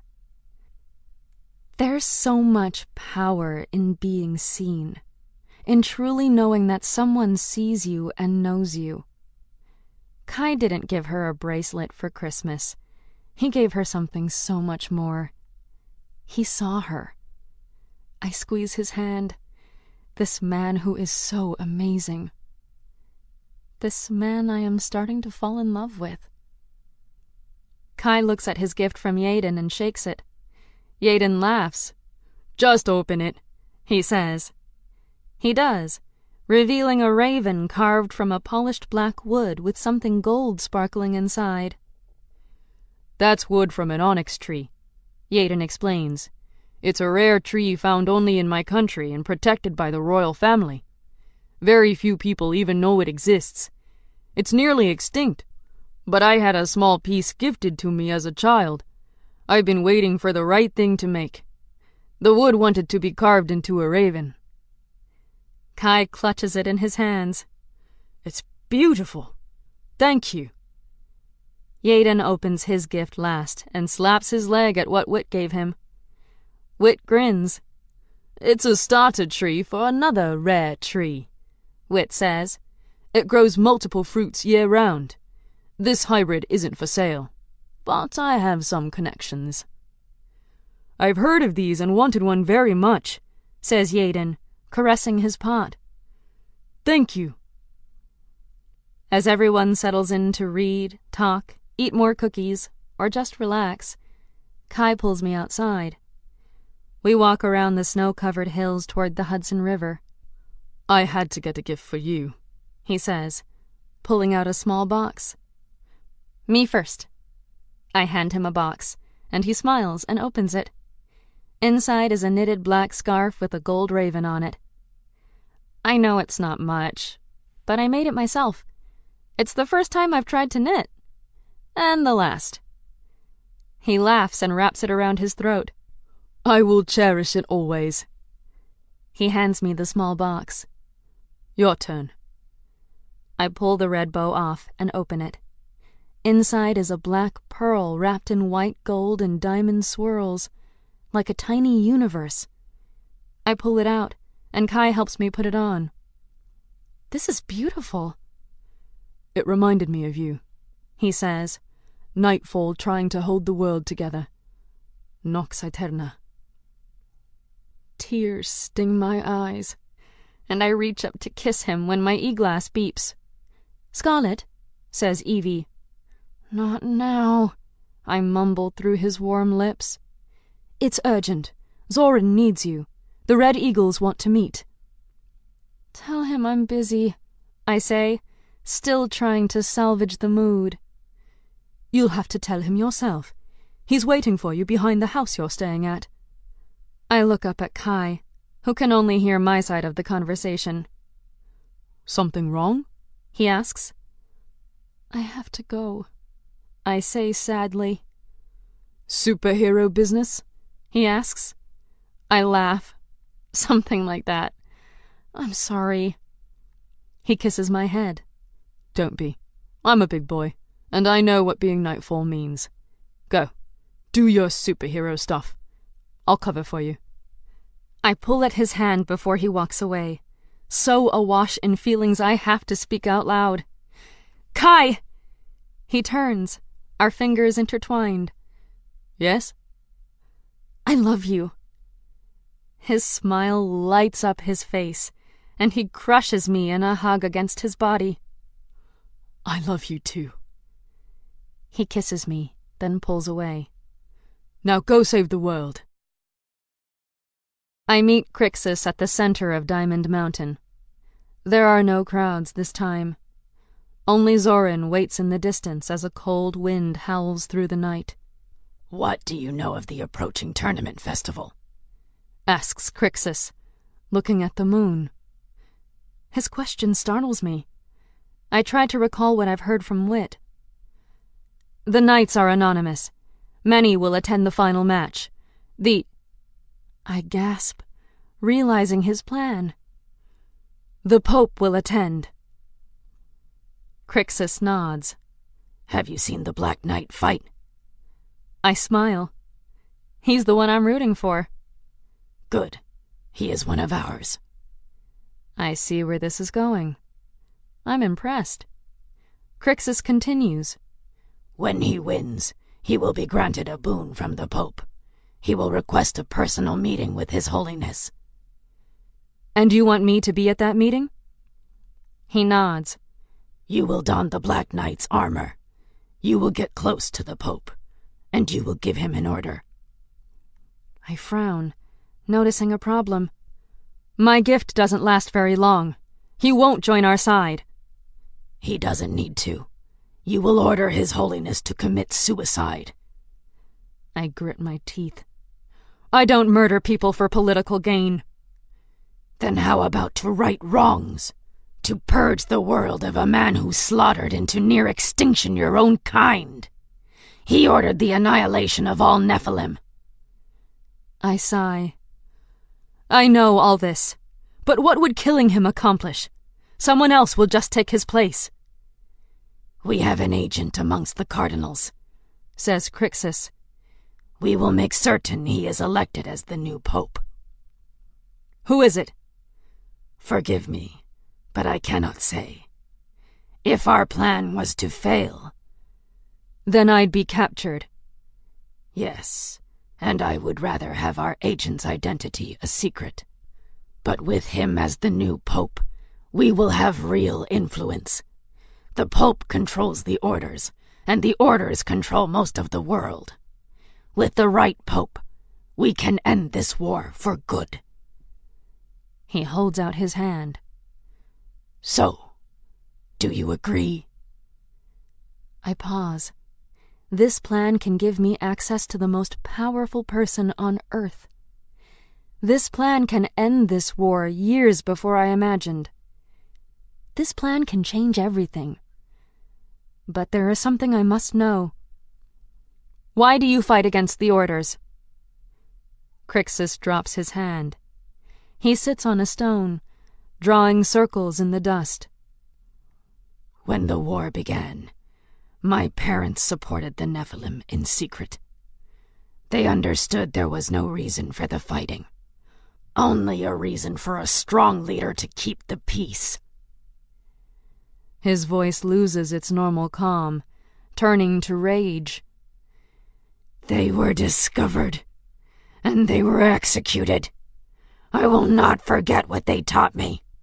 I will find the leader they spoke of, and I will bring peace. He follows his parents, as I do. I hold out my hand. Perhaps together we can be that leader. Perhaps together we can bring peace. Perhaps. He shakes my hand.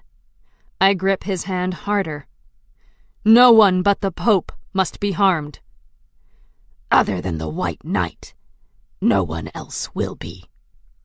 He lets go of my hand and walks away.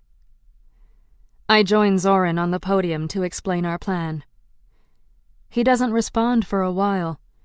When he does, he doesn't face me. If it's between killing the Pope or staying alive, stay alive. I touch his face with my hand, turning his head toward mine. I will. When I return to the cabin, I can tell the mood has shifted, and it's my fault. I enter, kicking snow off my boots at the door, when Corinne grabs my hand and pulls me back outside. "What's going on?" she asks. "I just needed some time alone," I say. "I'm sorry. I didn't mean to spoil the fun." She does this cute, scrunched-up thing with her face that makes her look like an angry puppy, and I resist the urge to laugh. "Scarlet, I know there's something more." She tugs at a strand of red hair. "And I know for whatever reason you can't, or won't, tell me. But my brother is in love with you, and I don't want to see him hurt." My heart has felt so much lighter since the trial, since Kai found out about me and still accepted me. But I hate lying to my other friends. It hurts them, and it hurts me. I put a hand on her shoulder. I promise I won't hurt him. I love him too. Her eyes light up. "You do?" I nod. I already told him. "We are official. We were going to tell you this weekend." She squeals and hugs me while jumping up and down. "That's the best thing I've heard in a long time." She pulls away, still smiling. "And you're happy?" I smile big this time. "I am. Very happy." "And he's happy?" I laugh. "I sure hope so." She squeals again. "We are so totally going to be sisters-in-law someday. I can feel it." I can't help but hope she's right, as we head into the den of warmth and holiday cheer, and Kai hugs and kisses me. He tastes like peppermint. For the first time since my parents died, I feel like I could be happy. Truly happy. Chapter 22. The White Night. When we return from the cabin, I make excuses, kiss Kai goodbye, and fly to the cathedral. When I enter, I'm greeted by Carter, who is weaving fragrant garland and white blinking Christmas lights over the banister. The rest of the cathedral could pass for Santa's workshop, with lights, a huge tree, and decorations everywhere. "Wow, it looks amazing," I tell him. He smiles. "Thank you, miss. Everyone's in the war room waiting for you." "You should join us," I say. I hold up my bag of gifts. "One of these is for you." He tilts his head, an unreadable expression on his face. "For me?" "Yes, of course. It's Christmas after all." "I don't believe anyone has ever given me a holiday gift before," he says. "Really? That's awful." I reach for his hand. "Come, join us." I lead him up the stairs. "By the way," I say, "I realized I never properly thanked you for my apartment." "You thanked me when I gave you the key," he says. "But I didn't thank you after seeing it. I don't know how you did it, but that's the apartment of my dreams." He bows his head. "I'm glad it pleases you, miss." We enter the war room. There's another Christmas tree with blinking lights and a glowing angel at the top. On a table near the tree is another angel, this one spun from colored glass and surrounded by baby angels. "What's that?" Carter walks over. "That is Lilith and her children." "They sell these in stores?" I ask, shocked. Carter chuckles. "No, I made it." "Beautiful." I walk over to the table, which is laden with cookies, drinks, and 2 goblets of blood. Zoran is raising one to his lips. The other is placed in front of the seat next to him. I sit and sniff the contents. "I take it this one is for me?" "I don't think TR or Trix would particularly enjoy it," he says. Trix turns from the Christmas tree and smiles. "He's right about that. But you two come over here. It's time." TR turns on Christmas music, and we all move to sit around the fireplace as we exchange gifts. "Me first," I say, passing out boxes wrapped in reindeer paper. "You have to open them at the same time." They all tear into their gifts, and Zoran holds his up first, a small frown on his face. "Pajamas?" I nod, smiling. "Look at the shirt. Nox Eterna. And the bottoms are made of silk." He shakes his head. "I cannot wear this to bed." "Why not?" I ask. He looks at me, a sly grin on his face. "Because I don't sleep in pajamas." It takes a moment to catch his meaning, and I blush. "You can wear them around the cathedral then," I say, "for casual days." He looks at me as if the concept of casual days is repulsive to him, and I laugh. TR pets his pajamas and smiles. "So silky, so soft. I can't wait to put these on. Thanks, Nightfall." Trix grins at TR and holds the shirt up to her chest. "I love it. Thank you."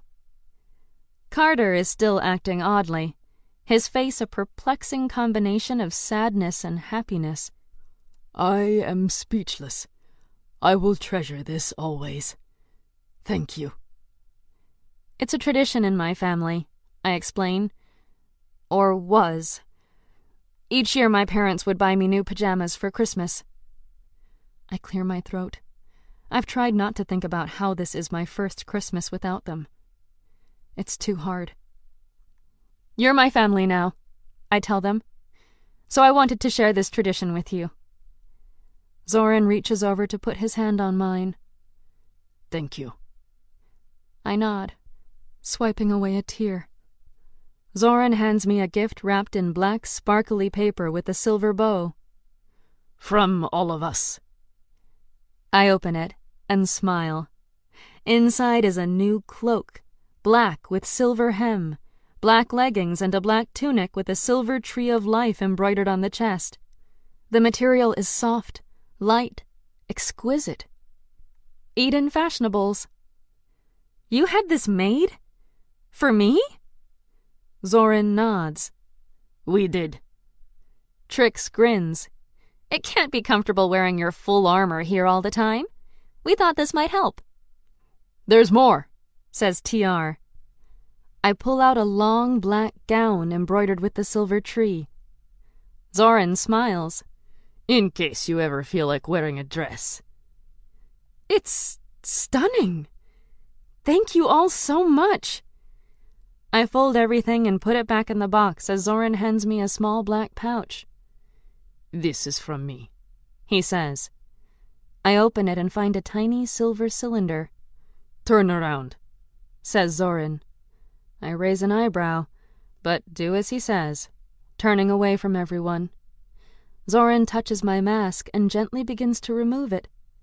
What are you doing? Trust me, he whispers, his breath on my neck.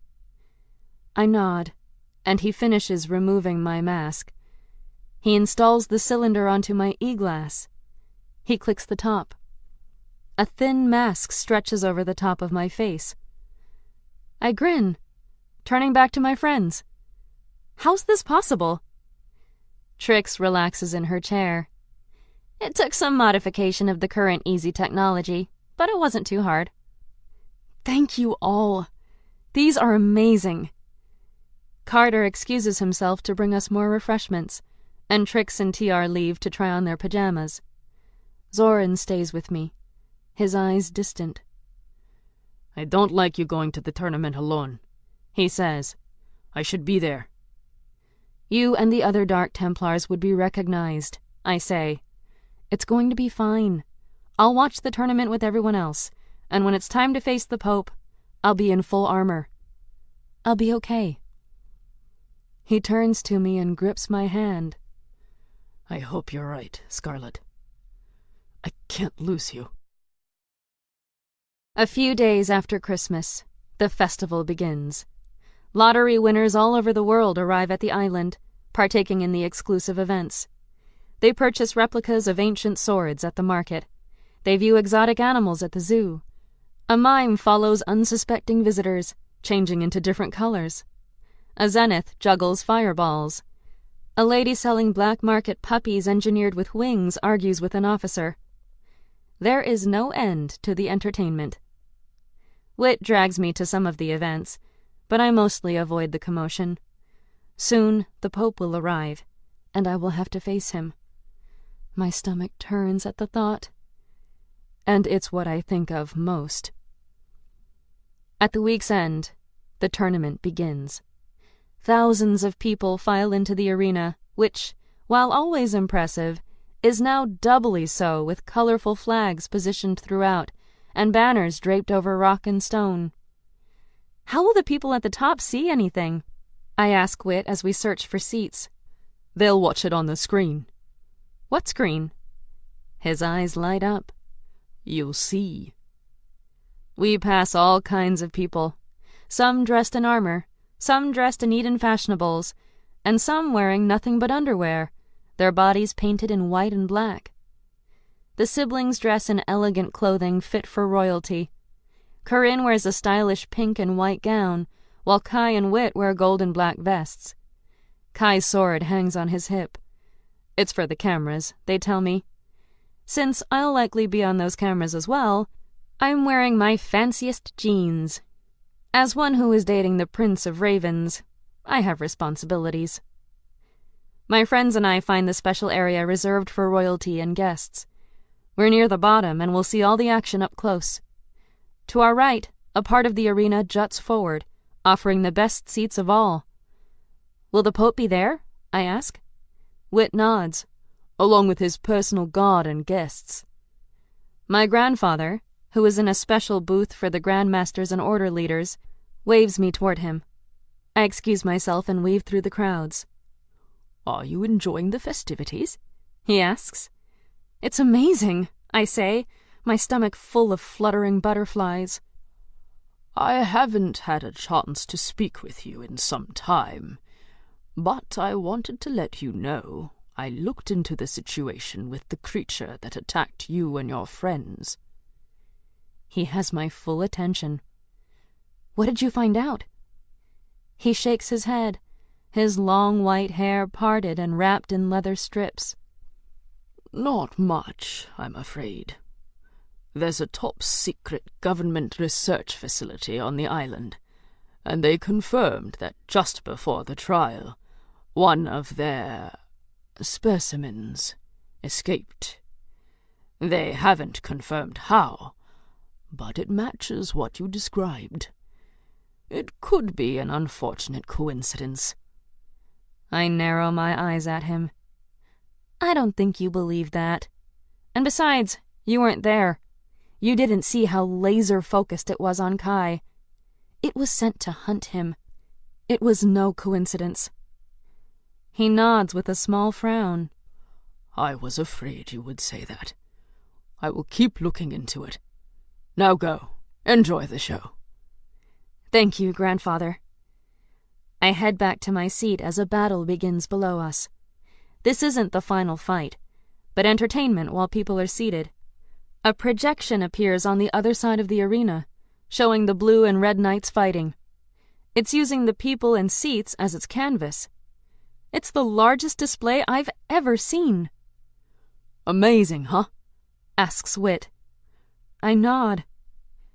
An hour passes, and the Pope arrives, the crowd standing as he is seated. The entertainment ends. The black and white knights emerge, and the people explode with cheers. These two are among the greatest fighters in the world and have made it to the championship. To most, they represent the pinnacle of society, the heroes children strive to be. To me, they are pawns in a much greater game. I try not to think of their families and friends. This fight is to death or yielding, and no one has yielded in years. One of the knights will die, and it must be the white. The competitors march to the center of the arena. They both wear heavy plate and wield giant blades the size of my body. I nudge Kai, who sits beside me. Their swords remind me of yours. He nods. Their sponsors provide them with the best equipment possible, and these two have accrued many sponsors. Who do you think will win? I ask, remembering that Kai is good enough to compete himself. The White Knight, he says. Wit tisks beside us. So sad that you are wrong, brother. The Black Knight exceeds in form. But not in discipline, says Kai. He knows more techniques, but his foundation is weaker. Care to place a bet? Kai shakes his head. Wit rolls his eyes. I sigh, hoping Kai is wrong. For if the White Knight wins, our plan fails. I message Crixus. Remember, no one must be harmed. He responds verbally. Have I not earned your trust yet? The Pope stands, covered in a white hood and robe. He lifts his arms and addresses the crowd. May the games begin! A horn blares through the arena. The Black Knight dashes at the White, striking with no pause. His assault is relentless, driving the White to the edge of the arena. Wit grins at Kai. Still confident in your predictions, brother? Kai shrugs. Corinne's eyes are glued to the match. They're so fast! I nod. If I'd never seen Varian and Zoran fight, I'd think faster was impossible. The White Knight spins around the Black, reversing their positions. Now he is on the offensive. His strikes are precise, his footwork impeccable. I understand what Kai meant. The Black Knight is ferocious, but that ferocity works against him. The White Knight is calm and collected. He is like the mountain against the storm. The mountain always wins. I message Crixus. It's not looking good. He doesn't respond. The knights lock swords and push each other away. They both take a moment to circle each other, resting. The crowd roars for more. Crixus responds. He sounds winded. Don't worry. The match has been adjusted in our favor. How? The White Knight begins to attack, but his strikes are sloppier, easily deflected. Looks like he's getting tired, says Wit. I message Crixus. He's poisoned. The Black Knight kicks the White back. Crixus responds. Like I said, don't worry. He won't last long. He sounds happy and tired. His responses have come slowly. My breath hitches as I realize what's happening. You're the Black Knight! He laughs in response, and the Black Knight strikes again. Kai grips my arm. The Black Knight, he says, his eyes focused. The way he fights. What? I ask. He frowns. I'll tell you later, when I'm sure. I turn my attention to the fight. I hate that it isn't fair, but I'm glad our plan is secure. The White Knight begins to stumble. He's struck in the shoulder. He falls to his knees. The poison must be taking hold. The Black Knight, Crixus, pauses, soaking in the applause. My friends don't smile. I wonder if they sense something is wrong. Kai sneers. The better man loses. The Black Knight raises his sword for a final strike. And the White Knight lunges forward, splitting his own blade into two. He spins, driving the Black Knight back. The arena shakes as the crowd stomps their feet and screams. The White Knight strikes the Black twice. He is faster, stronger. He was the mountain, but now he is the avalanche. He is unstoppable. How could this be happening? Who is this man who can ruin our plan? The way he fights... It can't be. I whisper, Evie, zoom in on the White Knight. She does. And then I see it. I gasp, shaking. Kai grabs my shoulder. Scarlet, what's wrong? I know who the White Knight is. Who? Tears build in my eyes. He wears pilot wings on his collar. He left us to train. He left us to fight. I whisper. Jax is the White Knight. Corinne jumps in her chair. Wit drops his jaw. Kai's eyes fill with sorrow. Then awe. He's incredible. He is, I say. The White Knight lands a strike, knocking the Black to the ground. All he needs is a final blow. He raises his swords. He hesitates. The poison. Crixus slashes Jax's arm, slicing through the armor. The White Knight stumbles back. He falls to his knees. This is it. I must choose. Jax or Crixus. There is no choice. Evie, hack Crixus Eglass. Distract him with something loud. She does, and the Black Knight grabs his ears. Jax can barely stand, but stand he does. He charges forward and rams his sword into Crixus' side. The Black Knight collapses, bleeding onto the sand. He holds up his hand. On the projection, I see he holds up 2 fingers. The old symbol for surrender. The crowd gasps, then cheers. Jax removes his helmet. His brown hair falls in his eyes. He smiles, and everyone is silent. Murmurs spread. A zenith? I never thought. He was incredible. The Pope rises, quieting all. Kneel, Sir Jaxton Lux, champion of Viani. And tell me, what do you wish for your boon?" He kneels. "I desire to be a knight of the third." "Granted. Now rise. And I desire a title and lands." The crowd gasps. A second boon. He asks too much. The projection shows the Pope, his face young and cold. He grins. "So be it. You shall no longer be Sir Jackson Lux, Knight of the Fourth, but Lord Jackson of the House of Lux, Knight of the Third, Champion of Viani. Rise, White Knight." He rises, and the crowd erupts in cheers. Jax raises his sword. "Upon my land, I shall build an academy, and there all Zeniths will be welcome to train and master their abilities. All Zeniths will be treated as people, because it is what all Zeniths deserve." My heart flutters. Jax has changed. He's not the stubborn boy who refused to see another side. He's going to train Zeniths, to make a difference. As the cheers continue, I study the royalty and grandmasters around me. Most look stunned. Ragathon is seething. But Varian nods, a proud look in his eyes. And I realize he was Jax's first sponsor. Few of the royalty appear to share his view, but this fight wasn't for them. This fight was for the people.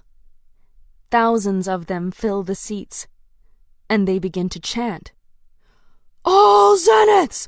All Zeniths!" I wonder if they believe their words, or are they so easily persuaded by charisma? And then their chant changes. "Jax! Jax! Jax!" He's doing it. He's rising up the ranks, and he's changing the world. I smile and meet his eyes. For the first time, he notices me. He grins. And then he collapses, shaking. I jump from my seat. The poison isn't done. Crixus begins to stand. He talks into my e-glass. "This isn't over. We can still win. Red Eagles, these people have lost their way. Destroy them." Explosions tear apart the arena, blowing the people across from me into bits of flesh and bone. Soldiers of black and red jump from the roof, slowing down with thrusters. They land in the sand and begin to fire. Crixus stands over Jax. He places a blade at his throat. He speaks, his voice amplified for all to hear. "Goodbye, Lord Jax of the House of Lux. The others of your kind will soon join you." He raises his sword, and Kai jumps into the arena. His blade extends into a whip, yanking Crixus toward him. The Black Knight twists free and counterstrikes. Kai blocks, and they fight. I am surrounded by smoke and fire and dust and death.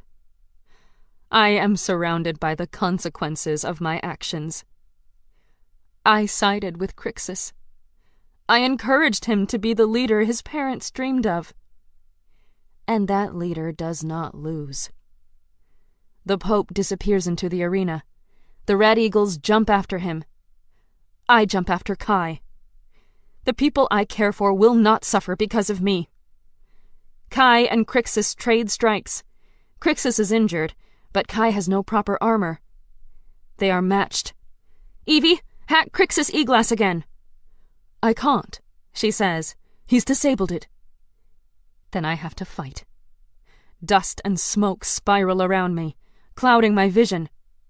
I stop at Jax. He's trembling, but he's alive. I grab one of his swords and charge at Crixus. The Black Knight spins away, striking me with an armored fist. I fall to the sand. Kai attempts to take advantage, but Crixus blocks in time. Kai strikes again, driving him back. I need to help, but they are far more skilled fighters, and my ability won't work through the Black Knight's thick armor. I need another weapon. I find a fallen eagle. I grab their gun and aim at Crixus. I fire. The Black Knight's shoulder plate explodes, and he stumbles back. Kai charges, ready to strike. He stops. His eyes narrow at something through the dust. A red eagle, holding a blade to Corinne's throat. Her dress is torn and blood-splattered, her eyes an inky mess from tears and makeup. But she doesn't look harmed. Not yet. "Let her go!" yells Kai. "Drop your sword," says Crixus. No. This can't be happening. No! Kai drops his sword. "You were always so loved by everyone.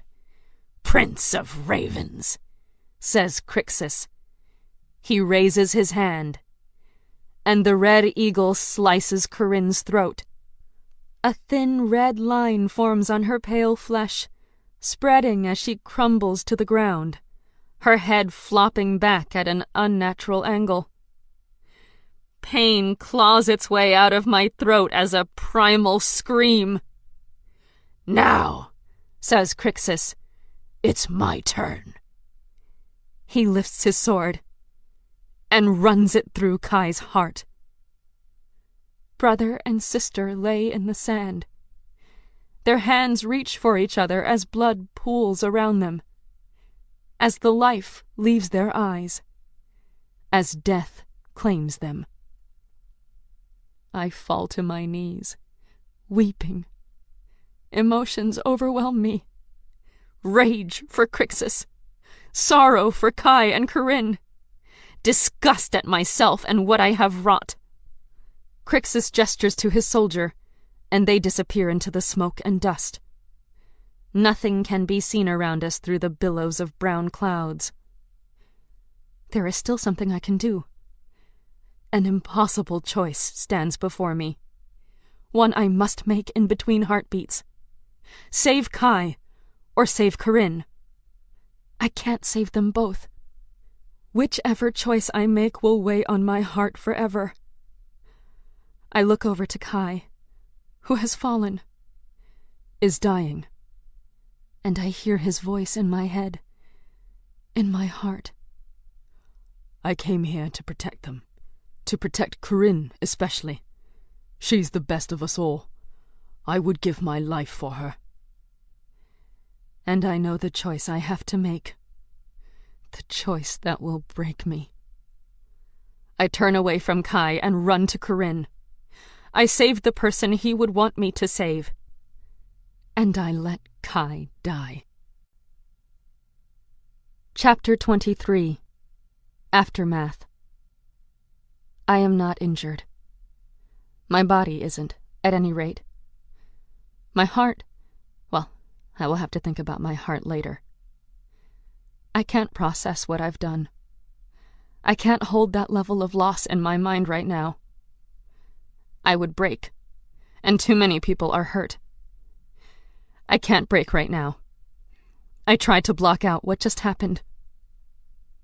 The choice. The blood. The taste of Corinne's life on my lips as I chose her. Saved her. Left Kai. I went back for him, but it was too late. Even my powers couldn't bring him to life. But at least I found Jax alive, if unconscious. He was taken away, taken to heal. I tried to help in whatever ways I could, finding those hurt or injured, getting help to those who needed it. Now that things are settling, now that the Pope is safe and the area secured, I have to find my friends. I need to know they are okay. The infirmary has spilled out into the courtyard as the injured take up more beds than the room can hold. But Corinne, Wit, and Jax are inside. They are the only people I care about right now. As I walk through the beds, stepping around busy hospitalers trying to treat all the wounded, I click on my e-glass. "Evie, get me Zoran." "Are you okay?" he asks. "Physically, yes. The rest will have to wait. First, you need to organize the Dark Templars to find Crixus. Already done, Zorin says. But he's disappeared. Gone into hiding. We can't track him. I want to punch something. Okay, keep trying and keep me posted. I have to go. I click off my e-glass and walk into the infirmary. I see Corinne sitting up on a stretcher drinking some life force. She's going to be drinking a lot of that now. This isn't the time to tell her. I don't know when that time will be, but it's not now. I walk over and hug her. Are you okay? I ask. Miraculously, yes, she says. I know this sounds crazy, but I just have this feeling that I was hurt a lot worse. But I seem to be okay. She places a small hand over her throat, which is covered in a gauzy white bandage. It looked a lot worse. I lie. The cut didn't go deep. It should heal fast. Her eyes fill with tears. Scarlet, how could this happen? I don't understand. How could Kai? She can't finish the sentence. And I don't blame her. I'm not ready to cry. I can't. So I hug her again and sit next to her on the bed. I know. She sniffs. Whit's okay. He's hurt, but not horribly. He's flirting with all the nurses, of course. She kind of laughs, though I can see it hurts her heart. I kind of smile. We will all be kind of okay, and kind of not.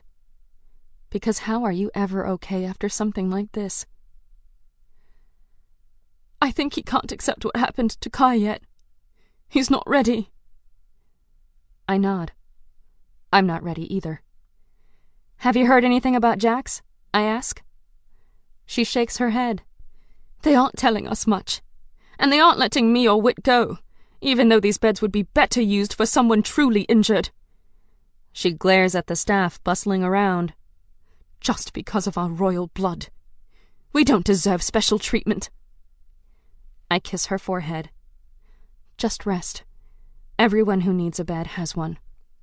I have no idea if that's true or not, but it seems to make her feel better. I need to find Jax, I say, squeezing her hand. Will you be all right? She shrugs. I guess we all have to be all right now. Don't we? I nod. I guess so. I'll check on you soon. It takes me a good 20 minutes of panic-induced searching to find Jax. Corinne was right that no one's being forthcoming with any information. When I do track him down, he's in his own room and is still unconscious. From the poison or injury, I can't tell. Evie, I say to my e-glass, can you hack into the medical records and find me anything on Jax's condition? I've tried, but they aren't using the database. It seems in the chaos they are using paper charts. Great. I lay my hand on his, my heart torn apart. I can't lose you too, I tell him. Tears flow then. I can't stop them. I rest my head gently on his chest to hear his heartbeat. It's strong and rhythmic, and my tears spill onto his bandaged chest. Be well, okay? I run a finger over his forehead, pushing aside a strand of hair. I need you. I stand and walk toward the door when I hear his scratchy voice call out my name. Scarlet. I turn, tears still falling down my cheeks. Jax? I run back over to his bed and hold his hand. He pushes himself up and wipes a tear from my cheek. I'm okay. He pulls me into a hug, and I try not to squeeze too hard. I missed you. He speaks into my hair, holding my head in his hands. I missed you too, Star. I spend the next 2 days hovering over the people I love, but also wishing I could disappear and be alone. I'm watching Corinne constantly, looking for signs of her transformation, trying to think of how to tell her what I did, and what it cost us all. We're sitting in the dining hall. I'm sipping a Life Force and watching Corinne, who pushes food around on her plate. Whit leans in. You sick? She shrugs. Just not hungry. You have to try, he says. We all have to try. He's not just talking about eating. A piece of us is missing. We all feel it. Yaden and Lana bring their trays over and join us, but don't say much. The mood everywhere at Castle V is somber. My e-glass buzzes in my ear, and Evie's voice alerts me to a new message. I click to play. It's Trix asking what they should do next. I type a message on my e-band. Can't talk now. Don't know next step. Need more time alone. They won't like that answer, but I'm not sure what else to say. I don't know where to go from here. Crixus has disappeared. No one knows where to find him. And I just need time. Halfway through lunch, Corinne excuses herself to go back to our room. Whit catches my eye with a worried frown. He stands and holds out his arm. Walk with me, fair maiden? I give a small smile at his attempt at normalcy. Sure. I take his arm and we walk through the courtyard. It's still cold, and our feet leave prints in the new snow. I'm worried about Corinne, he says. She's not herself. None of us are, I remind him. He sighs. That's true. We walk in silence for a few moments. Kai always underestimated his role in our lives, Whit says. He was my hero. I wanted to be just like him. I don't think he... Whit's voice catches on his grief, and I squeeze his arm. He knew, I say. He knew you loved him. He loved you too more than anything. He would have done anything for you. He did do anything for you. Whit looks at me with a small smile. He felt the same about you. I promise Whit I'll keep an eye on Corinne, and I head to our shared room. She's lying in bed staring at the ceiling, a blank sketchbook in her hand, when I arrive. Corinne? She sits up. Hey. I pick up her sketchbook, draw a line with an X through it, and hand it to her. Do you know what this is? Her eyes widen.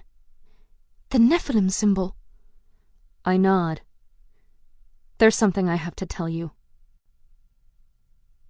Chapter 24. Princess of Ravens. After I finish explaining, Corinne is silent, but a war rages on her face. How could it not? Her best friend is Nephilim, and now she is as well. I don't know what the future holds for us, but I hope for the best. I hold out my hand. Let me show you something. She turns away. Does anyone else know? Only the one who turned me. A moment passes. I remember Zoran's words. It's much harder to fight a friend. I pray I don't have to fight Corinne. Another moment. I consider what to do if she decides to turn me in. Do I make her forget this conversation? Do I expose her as Nephilim first? I tremble, unable to think any further. Another moment. Corinne turns back, fire in her purple eyes. She takes my hand. Show me. Show me everything. We drive to the cathedral, and she watches me change into Nightfall before we approach the gates. I hand her my old black mask and an easy dye pack. You can't go in looking like the Princess of Ravens. She nods, dons the mask, and dyes her hair black like mine. Then she pulls a cloak over her head. Good enough? Your eyes, I say. They give you away. I hand her an easy eye. When she looks up, her eyes are golden. I nod in approval and begin the tour. First, I show her the houses and where the recruits train on a field with Zoran. I show her where the ground opens up and the Night Raven emerges. The whole time, she doesn't speak. As we walk down the path, Alan bows at my side and holds out his hand. A blessing, darkness. I touch his palm, and he returns to practicing swordsmanship. Corinne frowns.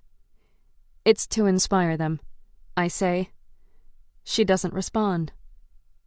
When we arrive at the cathedral, she enters first. I start to follow when Zoran grabs my shoulder. He whispers in my ear, If she is not with us, she will not leave this place. I know. I follow Corinne inside. She stands before the golden cross. Her hands are clasped in prayer. You have heard my story, I say, and I ask her the question Wit asked me so long ago. The question I have never stopped pondering. Am I the hero, chosen to save my people, or the monster, destined to destroy them? I don't look at her.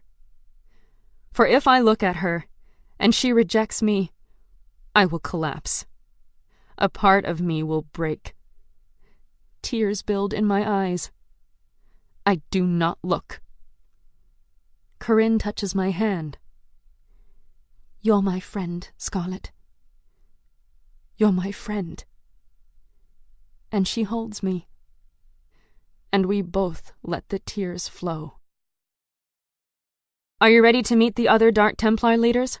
I ask, after our tears have dried and we have sat in silence for some time, lost in our own thoughts, our own sorrows. She nods. I am.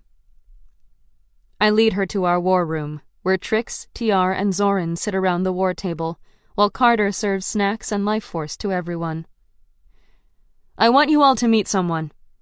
I gesture for Corinne to come in, and I introduce everyone at the table. And this is a friend, I tell everyone. A new Nephilim. TR looks up from his powdered donut, and a bit of cherry filling drops from his lips. New Nephilim? As in just recently found? Or made? Made, I say, to save her life. So this is a thing we're doing now? He asks. Making Nephilim? TR looks over at Zoran. Did you put her up to this? I bring my palm down on the table and the sound shuts everyone up. He didn't put me up to anything, and this does not mean we have a new policy of making Nephilim. It was an isolated situation that required an immediate action. I made the choice alone, and I alone take full responsibility for her. Does she have a name? Trix asks. I look over at Corinne. We haven't discussed code names yet.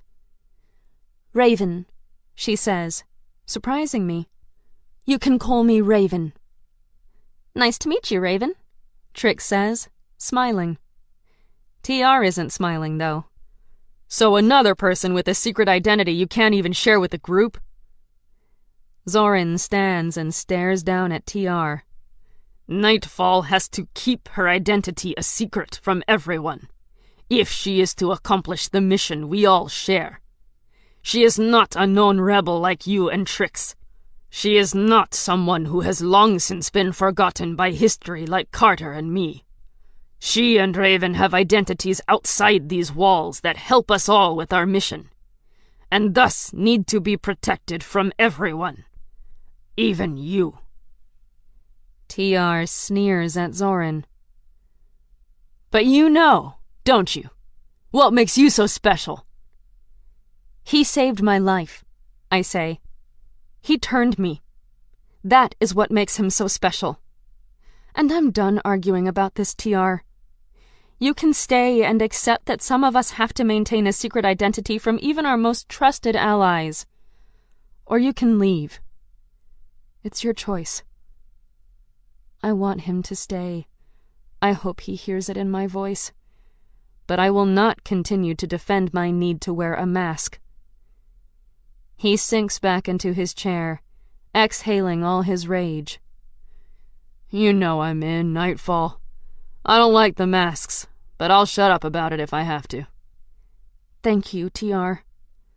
I sit at the table, Zoran to my right, Corinne to my left. Do we have any news on Crixus since the tournament? I ask, getting down to business. Corinne flinches next to me. Her throat has healed with only the faintest scar, but the other wounds inflicted that day by the Red Eagles, those won't heal so fast, if they ever do at all. Still no word, Trix says. He's like smoke, vanishing without a trace.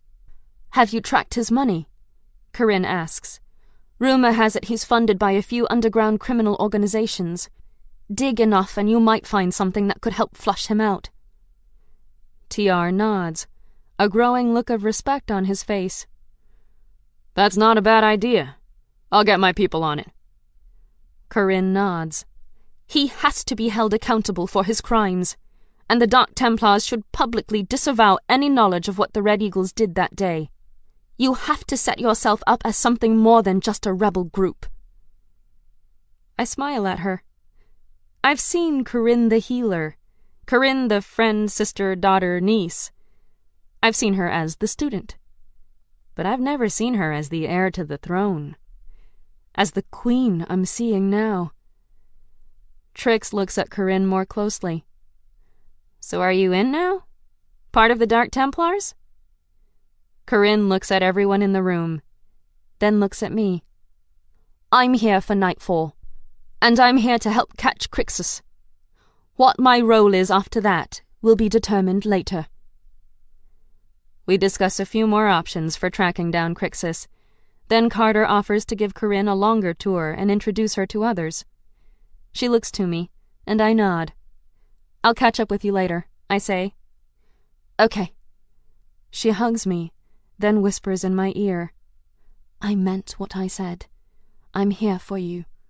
Whatever happens, I'm on your side. No matter what. Zoran and I walk alone through the long halls to his room. We don't talk, but there is much to be said. I settle into a comfortable chair in front of his fire, and Nox meows and leaps onto my lap. I smile and pet him, enjoying the purring warmth under my hand. Corinne's going to want to see you, I tell the cat. She's missed you. Zoran sits next to me and runs his hand over the cat. Our fingers touch. Our eyes lock. Nox missed you, he says softly. Just Nox? Our parallel conversation lacks the light teasing it had once upon a time in New York. Not just Nox, he says. We both continue petting the cat and staring into the fire. You created a new Nephilim, he says. Yes. Does that mean you agree with me? He looks at me again, his blue eyes so full of something. I don't know, but I agree there are times it is the right and just thing. I say.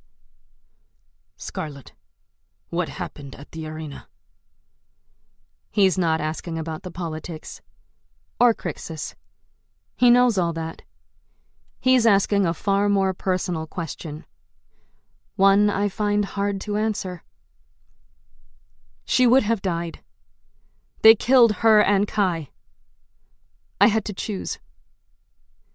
It hurts to speak the words, to acknowledge out loud to another person what I did. Why her? He asks, his voice so quiet I can barely hear him. Why not Kai? You loved him, did you not? Is there pain in his voice? Yes, I did. I love her, too. He would have wanted her to live. If I'd saved him, he would never have forgiven me. Or himself. He once said she was the best of them. She will make a great queen someday. Zoran nods. She will. She has what every truly great ruler should have. Compassion, empathy, intelligence, and courage. I thought you didn't like the Ravens. I thought you'd be glad Kai is dead. He grabs my hand and looks into my eyes. I never wanted this, Scarlet. I never wanted you hurt. I know the pain of losing someone you love, of feeling responsible for their death. I would never want that for you. Your wife, Danica? He nods. What do you want now? He asks. I want to find Crixus and kill him. I pick up Nox, holding him against my chest, as I go in search of Trix. I find her in the north wing, in her bedroom, reading. Her door is open and I knock, then step in. Am I interrupting you? She sits up on her bed and puts her book on the bedside table. Not at all. Come on in. She pats the end of her bed, and I sit down next to her. Nox squirms out of my hands in order to walk back and forth between the two of us, head nudging us for body rubs. Trix laughs. He loves attention, this one. Everyone here dotes on him. I think half the Nephilites worship him. I roll my eyes. Like he needs to be worshipped.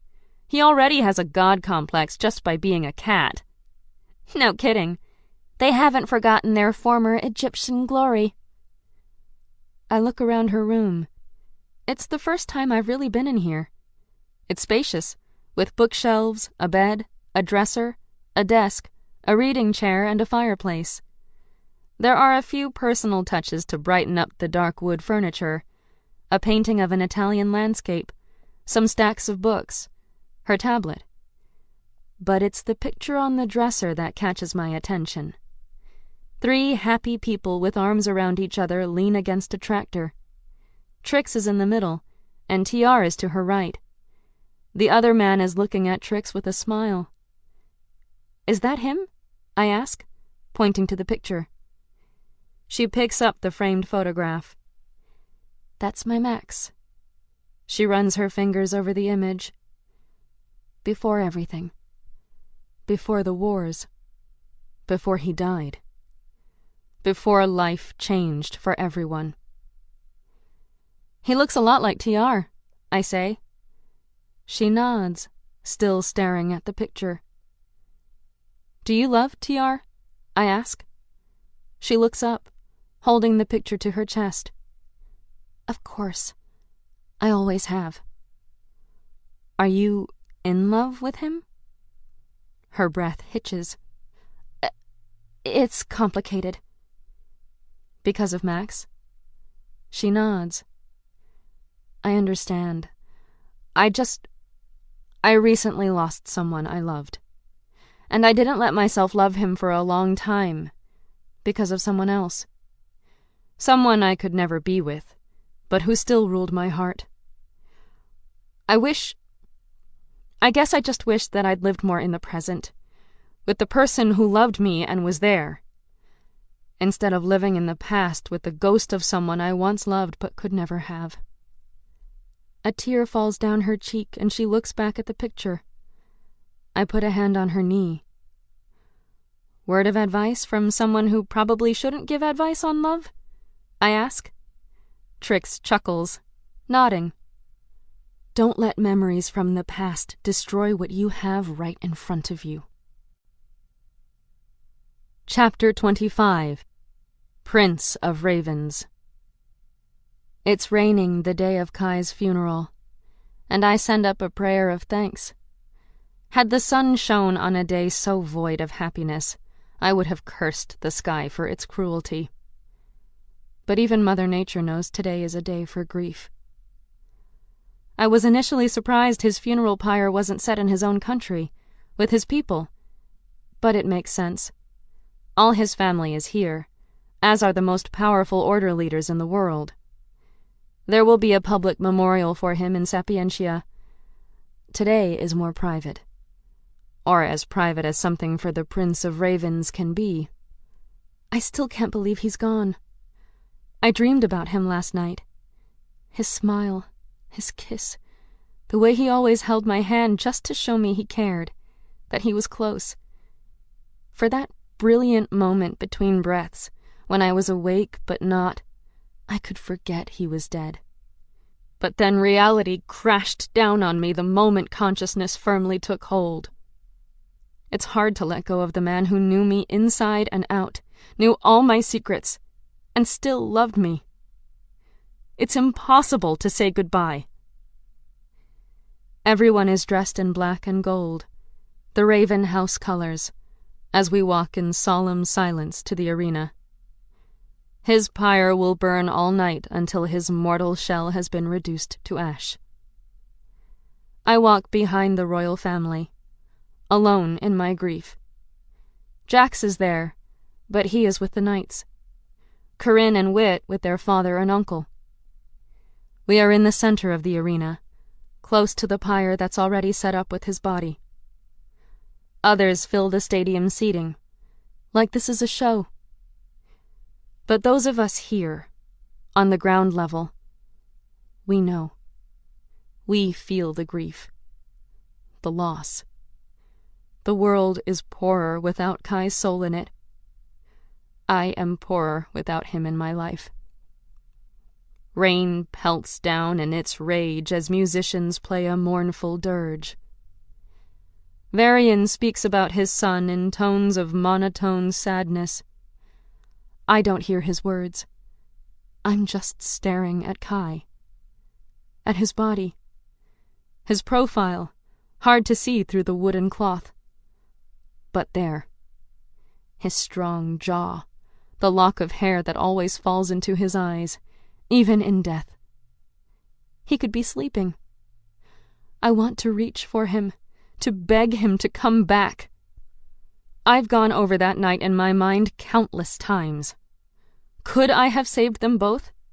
Could I have done something different? But I never see another way out. Except one. I realized it after. The horrible truth that will forever haunt me. I killed Kai when I saved Jax. If I had let Crixus win, his rebel group wouldn't have needed to revolt, and Kai and Corinne wouldn't have been caught in the crossfire.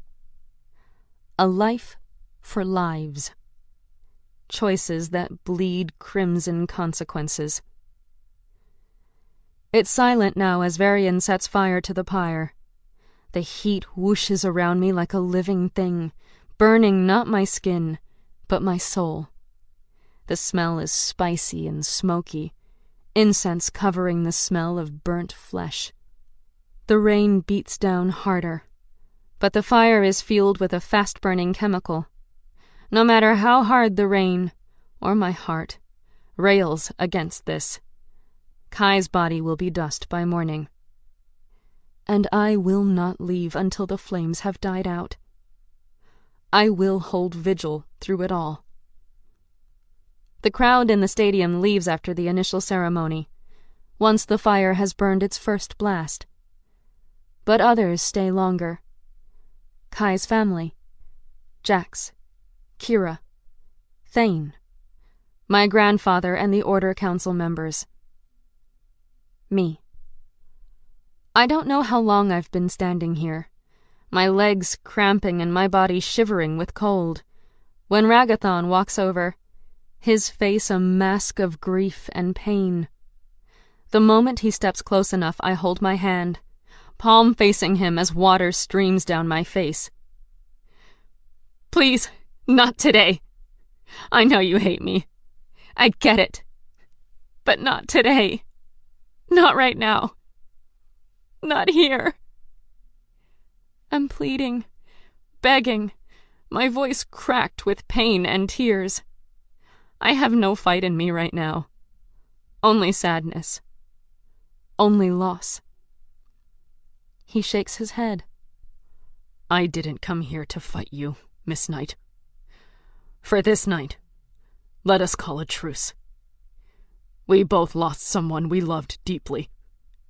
I came here to offer my condolences, such as they are. He loved you, and I could see you loved him.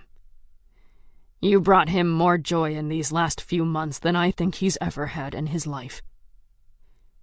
I wanted to thank you for that." Before I can say a word in reply, he walks away, his back straight, spine stiff. Something in me cracks, and tears pour out of my eyes. I thought I'd used them all up. How many tears can one person produce in such a short time? His momentary kindness has stung me more than his hatred ever could. The long night of standing vigil feels timeless. Once night cloaks us in its blanket, the fire seems to burn brighter, stronger, filling the sky and all around me with its fierce, hot light. But as the first rays of morning sun cast its fingers over the arena, the fire dies down to almost nothing.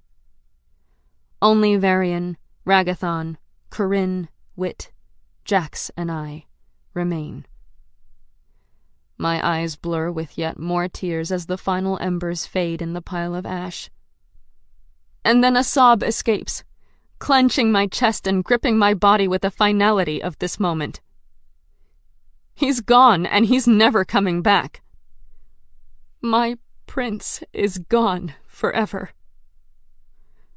Small crowds return to the pyre, hoping to catch a last glimpse before his remains are packaged and returned to his country. Thane and the council members also join the royal family. Even Ragathon's wife returns, daughter tugging at her hand, to stand by her husband. I still stand alone in my grief, in my bitter goodbye to a great man. I wipe my tears away when Corinne walks over to me holding Kai's sword, her own face red with the evidence of her pain. She hands me the sword, and I take it, confused. "He left it for you, in his will. He wanted you to have it." "But why did he have a will?" "He couldn't have known." She gives a small, sad smile. "We are royalty. We always have instructions for the eventuality of our deaths. We updated them before the trial, and I believe he amended his even after, to add this." She hands me a thick cream envelope with the raven seal on it, and my name scrawled on the front in Kai's script. "Thank you," I say, through tears. She nods. "He loved you. He said your family." It's too much. This is just too much. I loved him too. Then she hugs me and walks back to her brother and father, leaving me alone with these last words from Kai. I open the letter, letting the rain fall on the paper, smearing the ink with the tears of heaven as I read. Dear Scarlet, if you're reading this, I died a lot sooner than I imagined. That's unfortunate, because I had plans. Plans that involved convincing you to run off into the great world with me. I know you wouldn't have agreed, not with your other responsibilities, but I would have tried. Failing that, I would have stayed in this messed-up political quagmire. I would have stayed, and done my best to protect you, all the parts of you. I would have tried to help you in your cause. I would also have tried to convince you to marry me, eventually. We could have been happy, you know. I loved you enough. We could have made it work, despite everything. But, alas, like Romeo and Juliet, I told you we should have gone as them, we were never meant to be. But Scarlet, what we had, it was real, and I regret nothing. I don't know what happened to me, but if there's any chance it involved your other life, then don't do what I know you'll do. Don't blame yourself. don't take on my death with everything else, regardless of what happened. I knew the risks in loving you, and I took them. I'd do it again in a heartbeat, if I still had a heart that beat. So, now what's left? Take my sword and kick some butt with it. Make the world a better place. And know that wherever my soul is now, I'm rooting for you. Yours forever, the Prince of Ravens. When I look up from the letter, I can barely see through the tears. I tuck it into my cloak and hold the sword close to my chest. I will make the world better, Kai, I say to his spirit, wherever it is. I swear it. I stand there longer, my legs already cramped, my body tired. But I can't leave just yet. So I walk over to Corinne and Whit, who are talking softly as Varian talks to Thane. The Cardinal hadn't stayed for everything, but he'd come back this morning, apparently. I'm about to say something to Corinne when Thane's movement catches my eye. I turn to look at him. He's limping, a hand on his right side. The same spot where Jax wounded Crixus during the fight. I freeze as the pieces fall together. Kai was going to tell me something during the tournament. He recognized the Black Knight. Thane was the Black Knight. Thane is Crixus. And he murdered Kai. Chapter 26. The Cardinal. The realization burns through my grief, my sorrow, my pain, and fills me with rage, with the need for vengeance, for justice. Because it all makes sense. Thane was a ward of Varian's, because his parents were traitors. Crixus admitted his family helped Nephilim and died for it. Crixus used illegal means to accrue wealth. Thane possessed wealth most speculated he did not come by honorably or legally. Thane has always been ambitious and is a cardinal in the Catholic Church. He would be in the running for Pope should the current one die. And Crixus wanted me to kill the Pope. Thane hated Kai. He wanted him dead. Anger replaces my grief, fueling a new fire in its place. I storm over to Thane, who is standing with Varian and Jax. Corinne and Whit watch me. Other members of the Order are present, mingling. My grandfather is here. I unsheath Kai's sword. It hums in my hand as I hold it up.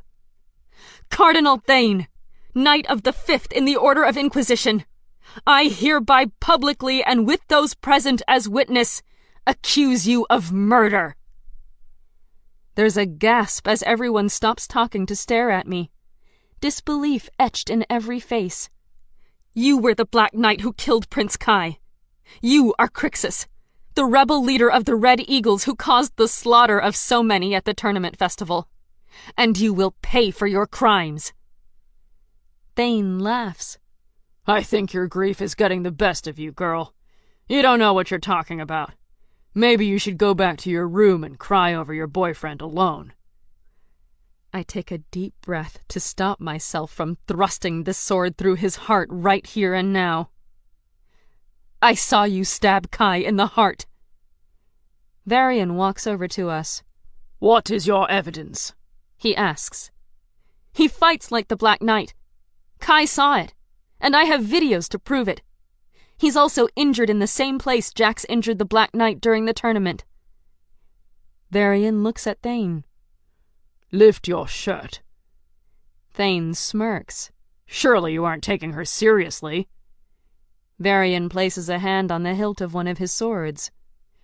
Lift your shirt, Thane.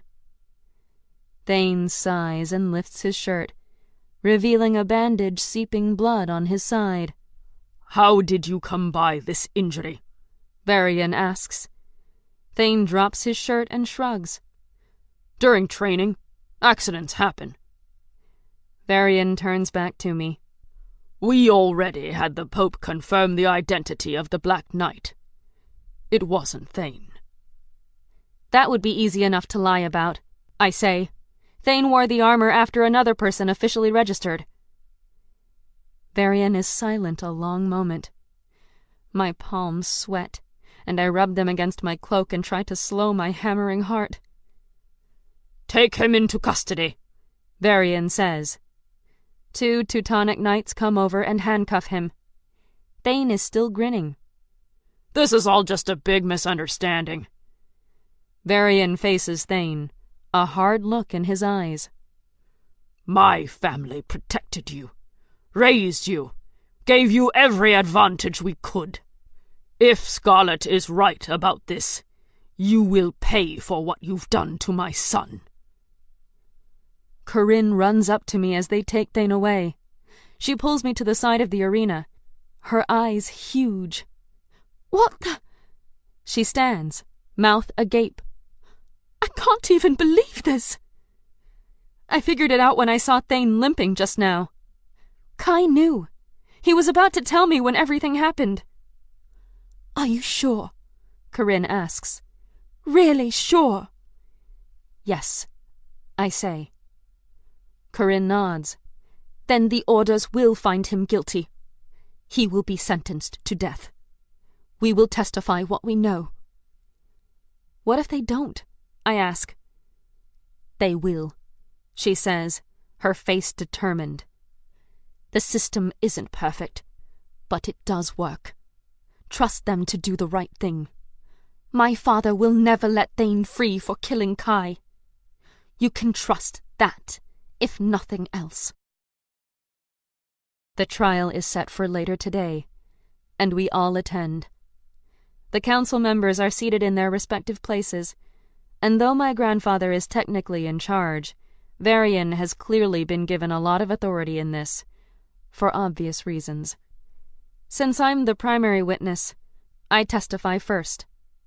With Evie's help, I show videos side by side of Thane and the Black Knight fighting, noting similar techniques and mannerisms used by each. I go through a list of all the reasons Crixus and Thane are the same person, and conclude by calling on Corinne to testify about his injury. She confirms that his injury is consistent with the exact injury the Black Knight received from Jax. Grandmaster Marion speaks up. The princess is correct. I would have a hard time believing Thane received this wound in regular training. It's entirely too coincidental. There seems to be no dissent in the order about Thane's guilt, and yet through it all, Thane has maintained his arrogant gloat as if nothing can touch him. Ragathon slams his fist into his podium. I hereby vote to convict Cardinal Thane to death for crimes against the orders and against the people. Varian matches eyes with his brother and nods slowly. I've studied the videos myself, Varian says. And I agree with Miss Knight. That is Thane fighting as the Black Knight. I second my brother's vote. Marion nods. I agree. Both my grandfather and Grandmaster Ella vote for his death. Corinne looks over to me, a sad smile on her face. She was right. Her system worked for us, and convicted the correct person with the correct and just punishment. Varian stands. I hereby declare that by the ruling of the Order Council, Cardinal Thane is deemed... The door to the private council chambers opens, and a Teutonic knight walks in holding a note he hands to Varian. As Varian reads the note, revealing nothing on his stoic face, my heart sinks. Something bad has happened. I can feel it. Varian is silent for a long time. So long it feels repressive. Finally, he clears his throat. By order of the Pope, our ruling is overturned, and Cardinal Thane is to be released without further prosecution or penalty. What? Ragathon rages at his brother. You can't let him go! He killed your son! Varian glares at his brother. I don't have a choice. This goes far beyond any of our stations. He's a cardinal, and under the authority of the Pope. Thane smiles and stands, adjusting his coat. I wish I could say it's been a pleasure, but that would be disingenuous. I will instead wish you all a miserable day and take my leave. We all sit in stunned silence as Thane walks out of the room.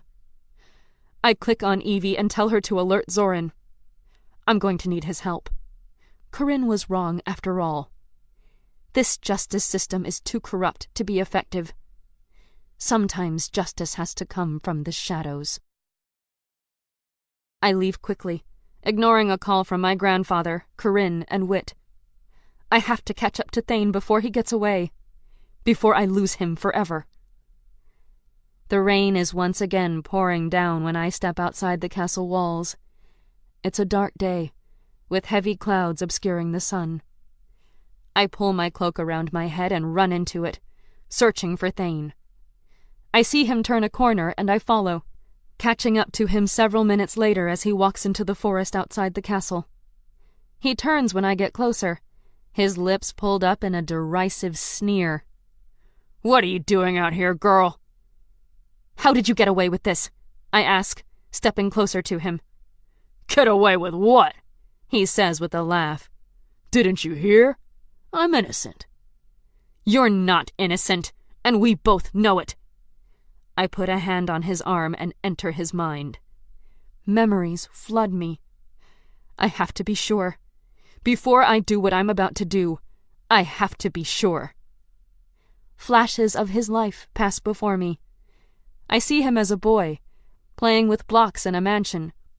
Varian enters and informs him that his parents were traitors, and they were executed.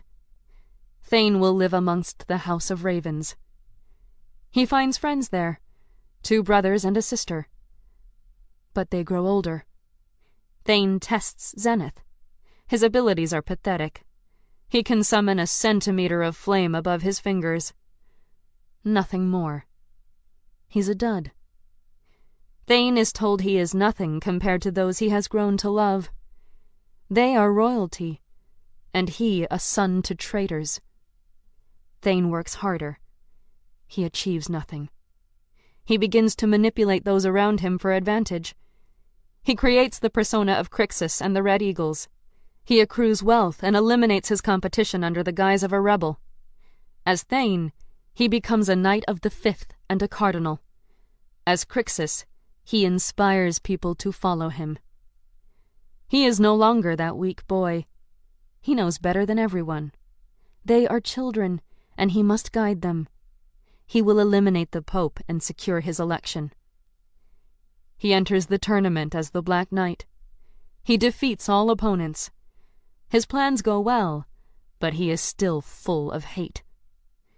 Kai was once like a brother, but now he cares nothing for Thane. So Thane arranges for a vial of Kai's blood to be transported to an island and given to a dangerous creature. During the trial, Kai will die, and finally he will have revenge.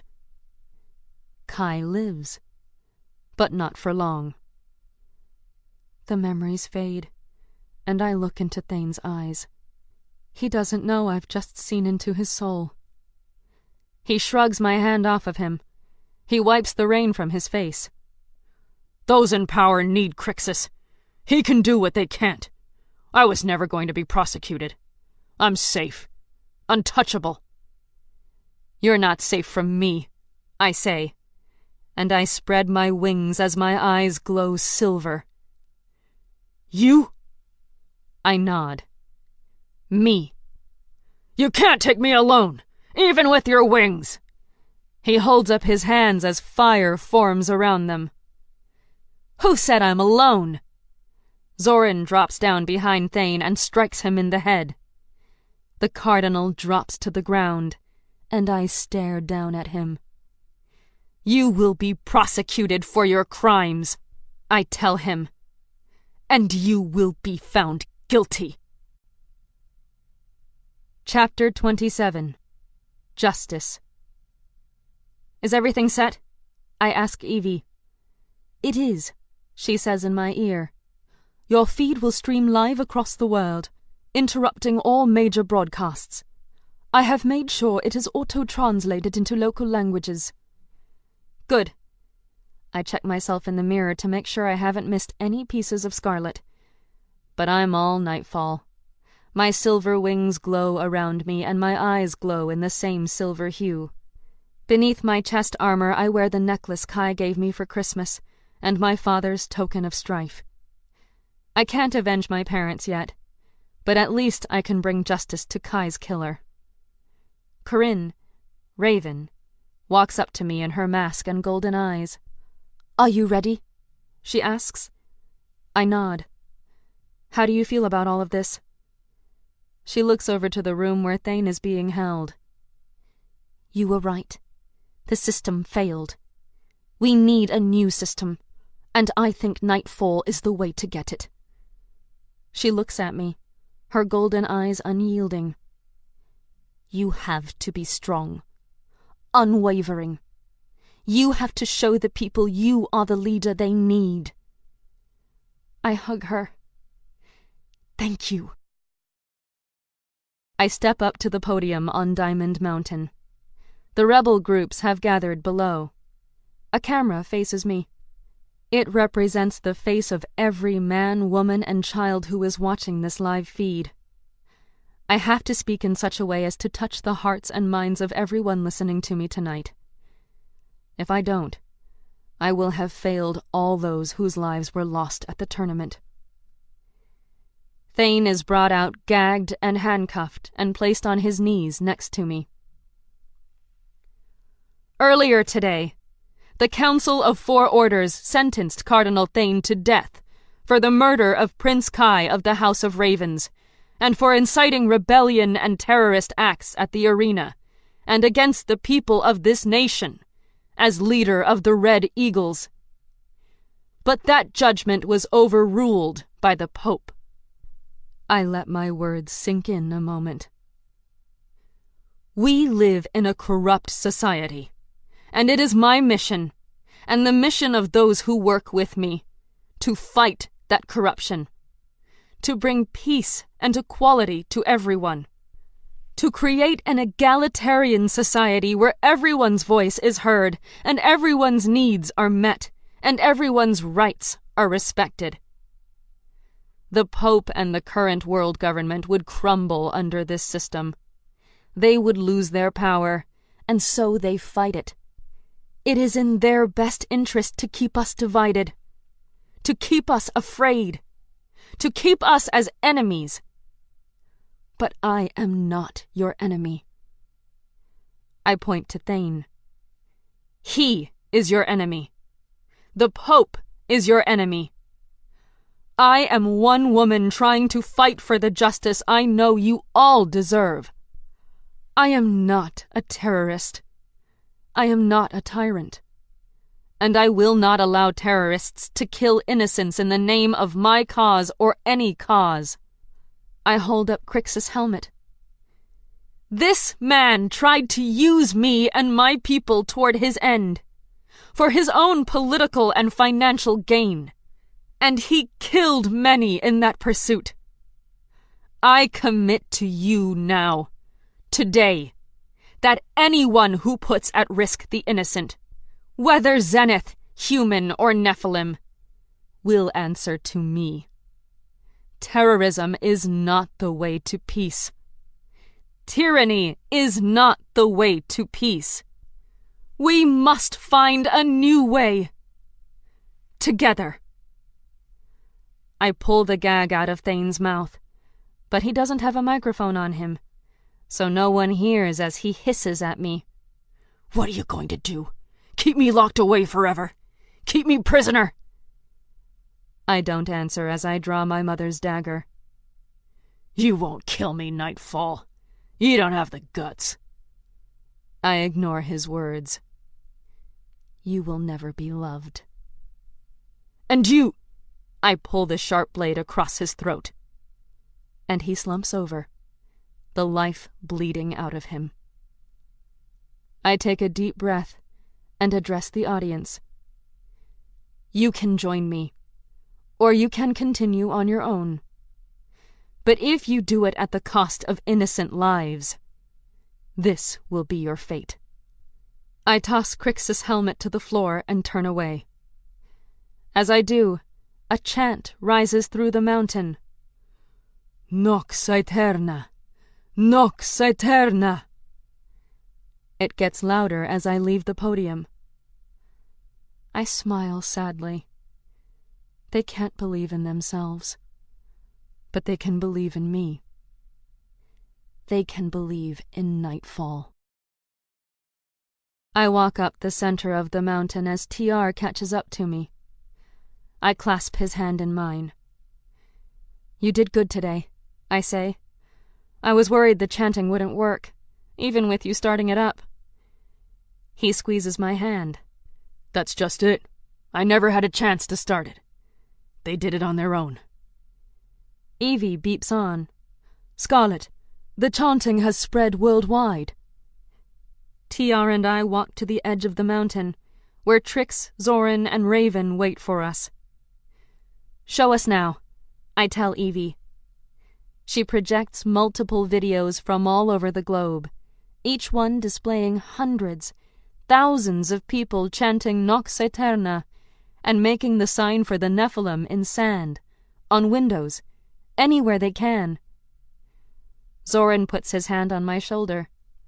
You've done what only the most successful leaders in world history have accomplished. What's that? I ask. United the masses to your vision. You've become their god, he says. I shudder. I don't want to be anyone's god. You shouldn't. He agrees. Humanity has a history of killing their gods. Chapter 28. Tyranny and Terror. It doesn't take long for my words to inspire action. We're in the war room talking about our next step when Evie interrupts us. Scarlet, I have messages coming in from many different rebel group leaders, all wanting to talk with Nightfall and join your cause. I look over at Zoran. It's working. They're making contact. Trix, can you start messaging the various leaders?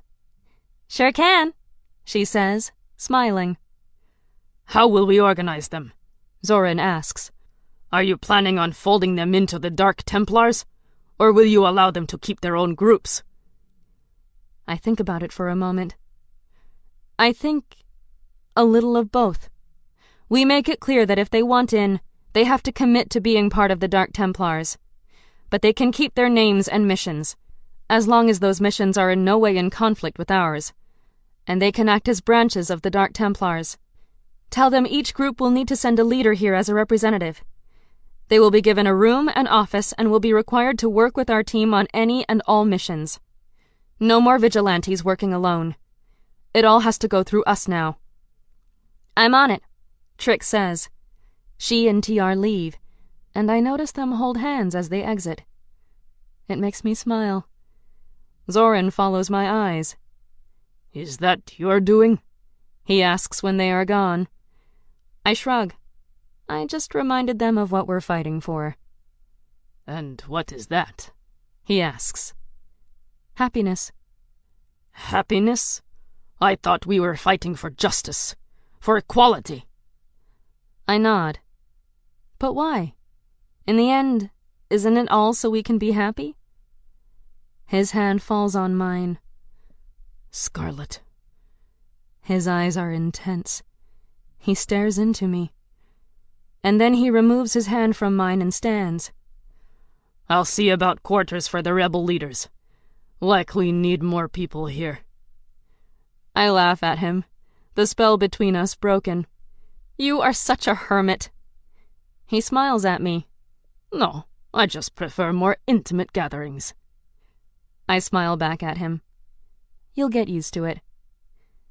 Corinne had to get back to her family after the execution, so she's not here. I'm left alone with Carter, who hands me a life force and joins me at the table. I thank him and sip on it as I think about what to do next. How do you feel, having killed a person for the first time? He asks. This isn't the first time someone has died because of me. Perhaps not, but it's the first time you've killed someone by your own hand, is it not? I look down at my hands, one old and familiar, one new and still strange. It's the new one that held the knife and sliced Thane's throat. It's true. Do you have regrets? I shake my head. He was sentenced to death. He deserved his judgment. He would have kept hurting others. So it wasn't just revenge? He asks. No. It was justice. It was to punish and protect. I once had to kill someone to protect another, he says, his eyes lost and far away. Someone dangerous, who sought a path that could have hurt many. It is not an easy thing to live with, even now. I suppose it should never be an easy thing to live with, taking the life of another, no matter how much they deserve it. He sighs and stands, picking up his silver serving tray. I suppose it shouldn't. It seems like entering another world when I return to Castle V and pretend to be just another initiate, after everything that's happened, after everything I've done. But I put on my scarlet mask, as I wonder more and more often who the real me is now. Is it Scarlet Knight? The girl who lost her parents so many months ago? Or is it Nightfall? The Nephilim with a cause? How can I be both? How can I be either? I'm losing myself to my roles, and it scares me. But as I sit with Corinne, Wit, Yaden, and Lana in our common hall, I feel for a moment like this could be real. Like whoever I am, whatever I'm doing, if I can just stay present long enough, it will be real. Or real enough for now. And maybe that's all we get in this life. The moment-to-moment sense of real. The now. So I enjoy the now with my closest friends, even if the scarlet mask isn't all of me. It's still me, and I can still be her. Are we still going to the party? Lana asks. The mood in our little group has definitely changed since Kai died. Corinne nods. We should. He wouldn't want us to mope around depressed forever. He'd want us to live our lives. To enjoy our lives. She looks at me. What do you think, Scarlet? You're right. I don't like to think about it. To imagine being there without him. But you're right. We should go. Yaden scoots closer to me and throws an arm over my shoulder. If you need a dance partner, I'll keep my card free for you. I smile. Thanks. I'll take you up on that if I end up dancing. Have you seen much of Jax since everything? Lana asks. No, he's been busy with order business. What's everyone's thoughts on Nightfall's execution of Thane? Wit asks. I have to admit, I'm shocked, but not displeased. He killed Kai, Lana says. Right? Corinne and I nod. No doubts. Then he deserved it, she says fiercely as she strokes the bracelet Kai gave her. And I know this is a controversial thing to say, but I don't think Nightfall's the enemy. She's doing what we can't. Wit, Lana, and Yaden start debating the pros and cons of Nightfall, and Corinne moves to sit next to me. She leans in and whispers, You okay? I shrug. Mostly. She holds my hand. There's a cost to being a great leader. I nod. I just hope it isn't more than I can pay. Chapter 29. Checkmate. I don the gold and black dress I had made to wear with Kai, accented with black feathers he acquired for me, and I attend the New Year's ball. He would have loved you in that, Corinne says as I walk over to her and Wit sitting at our table. Thank you. This ball is more subdued than the Halloween ball. Many here are still nursing injuries, and Kai wasn't the only casualty that day. We are all still in mourning, still pulling ourselves out of that fog of grief that makes the rest of the world disappear. I see Jax enter the ballroom and our eyes lock. He's debonair in his Teutonic night formal wear. We haven't talked much since the night of the tournament, but my heart misses him.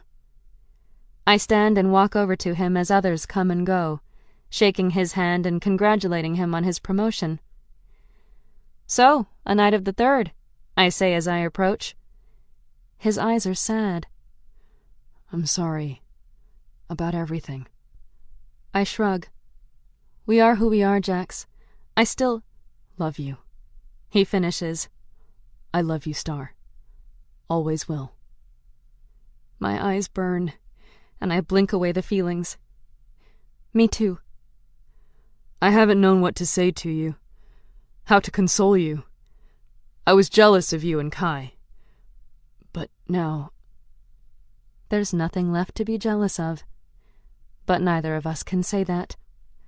I never stopped loving you, I tell him.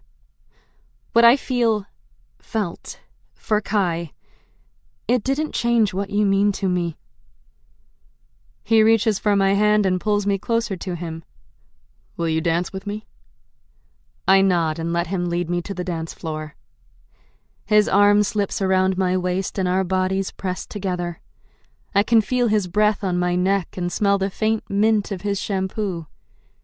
Whoever we are, whoever we become, he's still my Jax.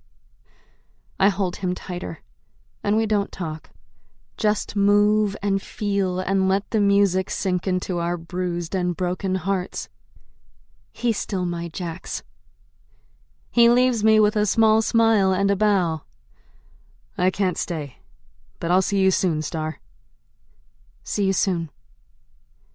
I rejoin Corinne, and she and I walk toward the balcony door. It's a crisp winter night, the sky full of bright stars. A fresh coat of snow blankets the world around us. Nature's way of covering the blood, hiding the flaws of humanity until the seasons change and we are stronger.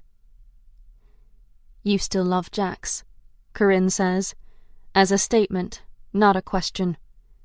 I nod. And Kai? I turn to her. I will always love him. The night of the Halloween ball, I chose Kai. Corinne nods, satisfied with that answer. Satisfied, I suspect, that while Kai was here, I chose him. I loved him. I didn't break his heart. I just killed him. I don't know how to live this life, Corinne says. She's staring out into the night, and I follow her gaze. Nightfall and my father are enemies. Nightfall and my uncle are enemies. One of them will die, won't they? Nightfall or them? I don't know, I say honestly. I don't want anyone else to die. She turns to look at me. But someone always dies in war. And this is a war, isn't it? It's a war that no one knows is happening. But it's real. Yes, I say. It's real. And you turned me into an enemy of my own family. Yes, I admit. I did. She reaches for my hands and holds them. But you did it to save me. To save my life. I nod, a tear running down my cheek. Yes, and I hesitate at this part, but I think she needs to know. I think Kai would want her to know. Kai knew. He knew who I was, and he still loved me. Her eyes widen. When? The trial. I had to reveal myself to save him. Now she's fighting tears. He still loved you? Yes, which means he would still love me. I nod. Always. She nods, grabbing my hands in hers. Okay then, we'll figure it out. Together, we'll figure it out. We really are family now. Kai was right. The door behind us slides open and Varian steps out. Ladies, it's a cold night to be standing out here so long. Corinne turns to her father. We were just getting some air. Of course, he says. I was just wondering, Scarlet, would you care to join me for a game of chess? I believe I owe you one. I sense something bigger is happening, but I don't know what. So I nod. Of course. And I follow him in. We sit in Varian's office. Black curtains with gold ravens drape the stone walls, and a fireplace burns near the ornately carved desk. The chessboard is glass, and the pieces are variations of dragons. Varian plays white and makes the first move. Thank you, he says, for revealing my son's killer. We play quickly, our moves almost instant. After the first few turns, it's clear Varian is the greatest player I've ever faced. I did what was right, I say. And you did it with honor. Varian positions his rook. One day, you shall be a great knight, Scarlet. What order do you desire? Templar. He smiles. Like your parents. Have you considered who to study under? I take one of his pawns. What do you mean? He takes my bishop. You shall need a Templar knight to accept you as his page. And you seek an apprentice? He chuckles. Finish your trials, and we will talk more. Not necessary. I will decline. He doesn't seem surprised. Do you fear me, Scarlet? I hesitate for the first time in the game. There is nothing to fear but fear itself. He laughs. You've been spending too much time with wit. Your children have all had an effect on me. They showed me not all those with privilege are my enemy. And you changed them as well. For a moment, his purple eyes are not cold, but sad. You made my son happy before the end. Thank you for that. He was an amazing person. He nods. And so are you. He saw that in you. Now, I do as well. My eyes are tearing. I don't want to talk about Kai anymore. How are things going with Nightfall? Any suspects? The castle is abuzz with speculation. He's more open today than I've ever seen him. I hope he let some information slip. I have a few. Actually, I'm narrowing down the list. I chuckle. Anyone I know? Varian moves his queen. Tell me, what happens next? That sounds familiar. I study the board. It takes me a moment to see it, but I lose. He nods. 3 turns pass. Checkmate, he says, his eyes meeting mine. Once again, you disappoint me. Nightfall. My breath hitches in my throat. I freeze, but I need to move. I need to make him forget. No. I need to eliminate him. Zoran was right. Varian is too dangerous. I raise my hand. Why isn't he attacking me? Before you do anything, says Varian, you should know I have taken precautions. If I die, or behave in a way I would not, you, and those at your cathedral, will be taken into custody, and you will be executed. I drop my hand, my heart pounding in my chest. How did you know? I suspected for a while. You and Nightfall shared the same skills, the same ideology. Of course, that was not enough proof. But then you accused Thane, and Nightfall executed him. But I needed one more thing. I needed this game. I stare at the chessboard, trembling. You and Nightfall both calculate your actions based off what is most effective. You will take the path with least casualties, but also the path that is swiftest. These paths are not obvious for most, but they are always there, and so they can be manipulated. Every turn, I led you down the path you deemed most effective, and when you reached your destination, I was prepared. I don't know why he's talking to me, or why this matters, but I can't resist asking. Then how do I win? He leans closer. You must be deceptive at every turn. When you are able to attack, you must seem unable. When you are close to victory, you must appear close to defeat. I nod, finally understanding. When I went into the sewers with Trix, I did so because it was the safest path. But it was also the most obvious. When I first met Varian, I thought I was meeting a rebel leader. I thought I was so close to taking control and winning. But instead, I'd led myself to a superior opponent. I bow my head, defeated. So, what happens after you take me into custody?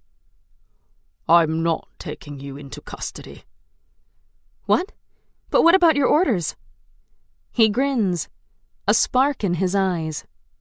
I want Nightfall, he says. But there is something I want more. Epilogue. Only the memories of the dead and those mourning them are present at St. Gabriel's Cemetery the night the Princess of Raven stands before a monument. She brushes off the dirt and cut grass that covered Charlie's name, and lays a bouquet of rainbow roses down. They were the girl's favorite. Corinne doesn't have a grave to bring flowers to for her brother, Kai. She regrets that the most. There will be no quiet place to mourn him and connect to his spirit. There has been too much loss, too much death, too much that cannot be undone. But who is to blame? Nightfall upsets the status quo, but creates choices where none exist. The orders discriminate and abuse, but keep order and peace. We all have different sides, she thinks. Is one more real than the other? Scarlet becomes the persona of Nightfall, just as she becomes the persona of royalty when she has to. Like her, Scarlet has different speech patterns and language, a different bearing when she turns into Nightfall. Lately, they've spent a lot of time together so Corinne can train and learn about her new skills. No matter her methods, Scarlet's heart is in the right place. Queens, rebel leaders, we're all the same at the core, she thinks. She hears footsteps behind her. He's here. She turns to the man in long robes. Who is that? The man asks as he twirls his white beard, pointing at the grave. A friend, the princess says, running a finger over the tombstone one last time before she stands to face him, a single rose still in her hand. You've lost much in the last few days, he says. Are you still prepared? Corinne raises an eyebrow. Is this why you wanted to meet? to see if I'm committed. He clutches his walking stick as it sinks into the moist soil. Grief changes people. Has it changed you? A wind blows through the cemetery, and the princess shivers and twirls the rose in her hand, letting the breeze catch its scent. No, we go ahead with the plan. The old man cocks his head, his pale blue eyes prying into her soul. Are you sure you will be able to? I'm sure. The princess looks down at the rose she holds and crushes it in her fist. I will eliminate my father. I will become queen. She matches the old man's eyes. And I will help Scarlet destroy the orders. The old man smiles. My granddaughter chose right when she saved you. Corinne looks away. Do you think me a monster for thinking so? He asks. The princess pauses. She shakes her head. We are all monsters, she says softly. And she unleashes her cobalt blue wings and flies. It's not the scene he would have chosen. His wife deserves better than what he's been able to give. He knows that, and he's grateful for her patience, for her love, for her commitment to their small family. He kisses her goodbye as their daughter runs up to him, her blonde pigtails slapping against her small, perfect face. If his feelings for his wife are clouded by the pain of the woman he loved and lost, at least his love for his daughter is untainted, pure. She's the best part of him, and he knows it. He leans down to hug her. Daddy, look, she says. I found a fairy flower. Look how the colors change. She twirls the flower in her small fingers, and the colors shift from blue to purple to pink to yellow. It's beautiful, he says, just like you.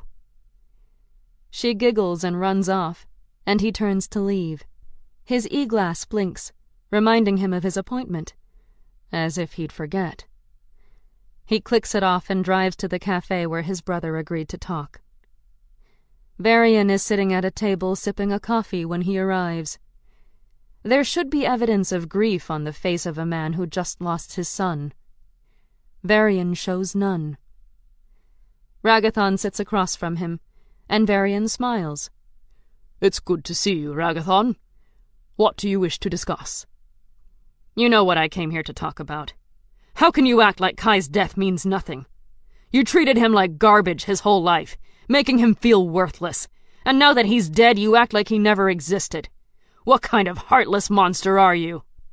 The false pleasantry drops from Varian's face, replaced by sorrow. You're right. I should have treated him better. I tried. I gave him my name, my status, every privilege of a prince. But he was your son. Of course you did. That didn't make you a good father, Ragathon says, his heart still torn apart by Kai's death. You are so blinded by your own hate. You never even saw it, did you? Ragathon's heart runs cold at the sneer on Varian's face. What didn't I see? He asks, his hands shaking. He was never my son, Varian says. He was yours. Kai was your son, and you left him and her before she could even tell you. You stormed away like a petulant child who had lost a toy when she chose me, and I was left to take care of the messes you made. I did the best I could with the bastard son of my coward brother. Varian slams his coffee down and stands, adjusting his suit. She loved you once, he says, but when you left without a word, that love died long before she did. Varian leaves Ragathon sitting stunned at the table. Memories of Kai flash through his mind. and piece by piece it breaks him down. He had a son. His son is dead. A sob racks his chest, and he leans his head down and grieves for all that was lost and is now forever gone. The cathedral is dark and silent. Zorin sits in his room, rewatching a memory.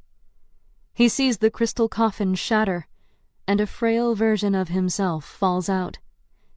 He notices a pale, blonde-haired girl, bleeding out on the ground. She looks familiar. There are soldiers there, dressed in gold. They do not move. Zorin, ravaged with hunger, crawls to the girl and bites her neck. He drains her of blood, and when someone enters, he pulls away, face covered in red. It is the angel.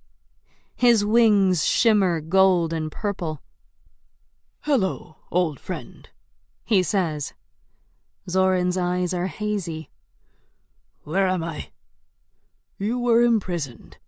The Nephilim have been destroyed. You are the last." Zorin shakes his head. There is silence, and then he weeps. "I'm sorry." "What of Marcus and Violet?" asks Zorin. "They are dead." "No. They had to be killed. They were the ones who kept you prisoner." Zorin turns to the bleeding body. "And the girl?" "Their daughter." Zorin nods. He tears open his wrist and pours blood down the girl's throat. The angel steps forward. "No, you cannot save her. She is too dangerous." "She is innocent." The angel raises his golden sword. "I cannot allow her to live." "You will not touch her!" roars Zorin. The angel walks forward. His soldiers target Zorin with their guns. "I'm sorry, old friend, but the seals can never be unlocked." Zorin stands, stepping in front of the girl. He is weak from many years of slumber, but he is strong enough for this. "You challenge the Lord of Night?" The sky darkens, and black tendrils spread from Zorin. An unnatural wind rushes around him. A sword, black as night, materializes in his hand. "You challenge death!" He charges. The angel attempts to defend. He is not fast enough. Each of his soldiers collapses, their necks sliced open. When the angel lunges to strike, Zorin slams into him, pushing them both out of the truck and into the sky. They struggle as they fly further and further, a spiral of gold and black. The angel pushes Zorin away and turns back for the girl.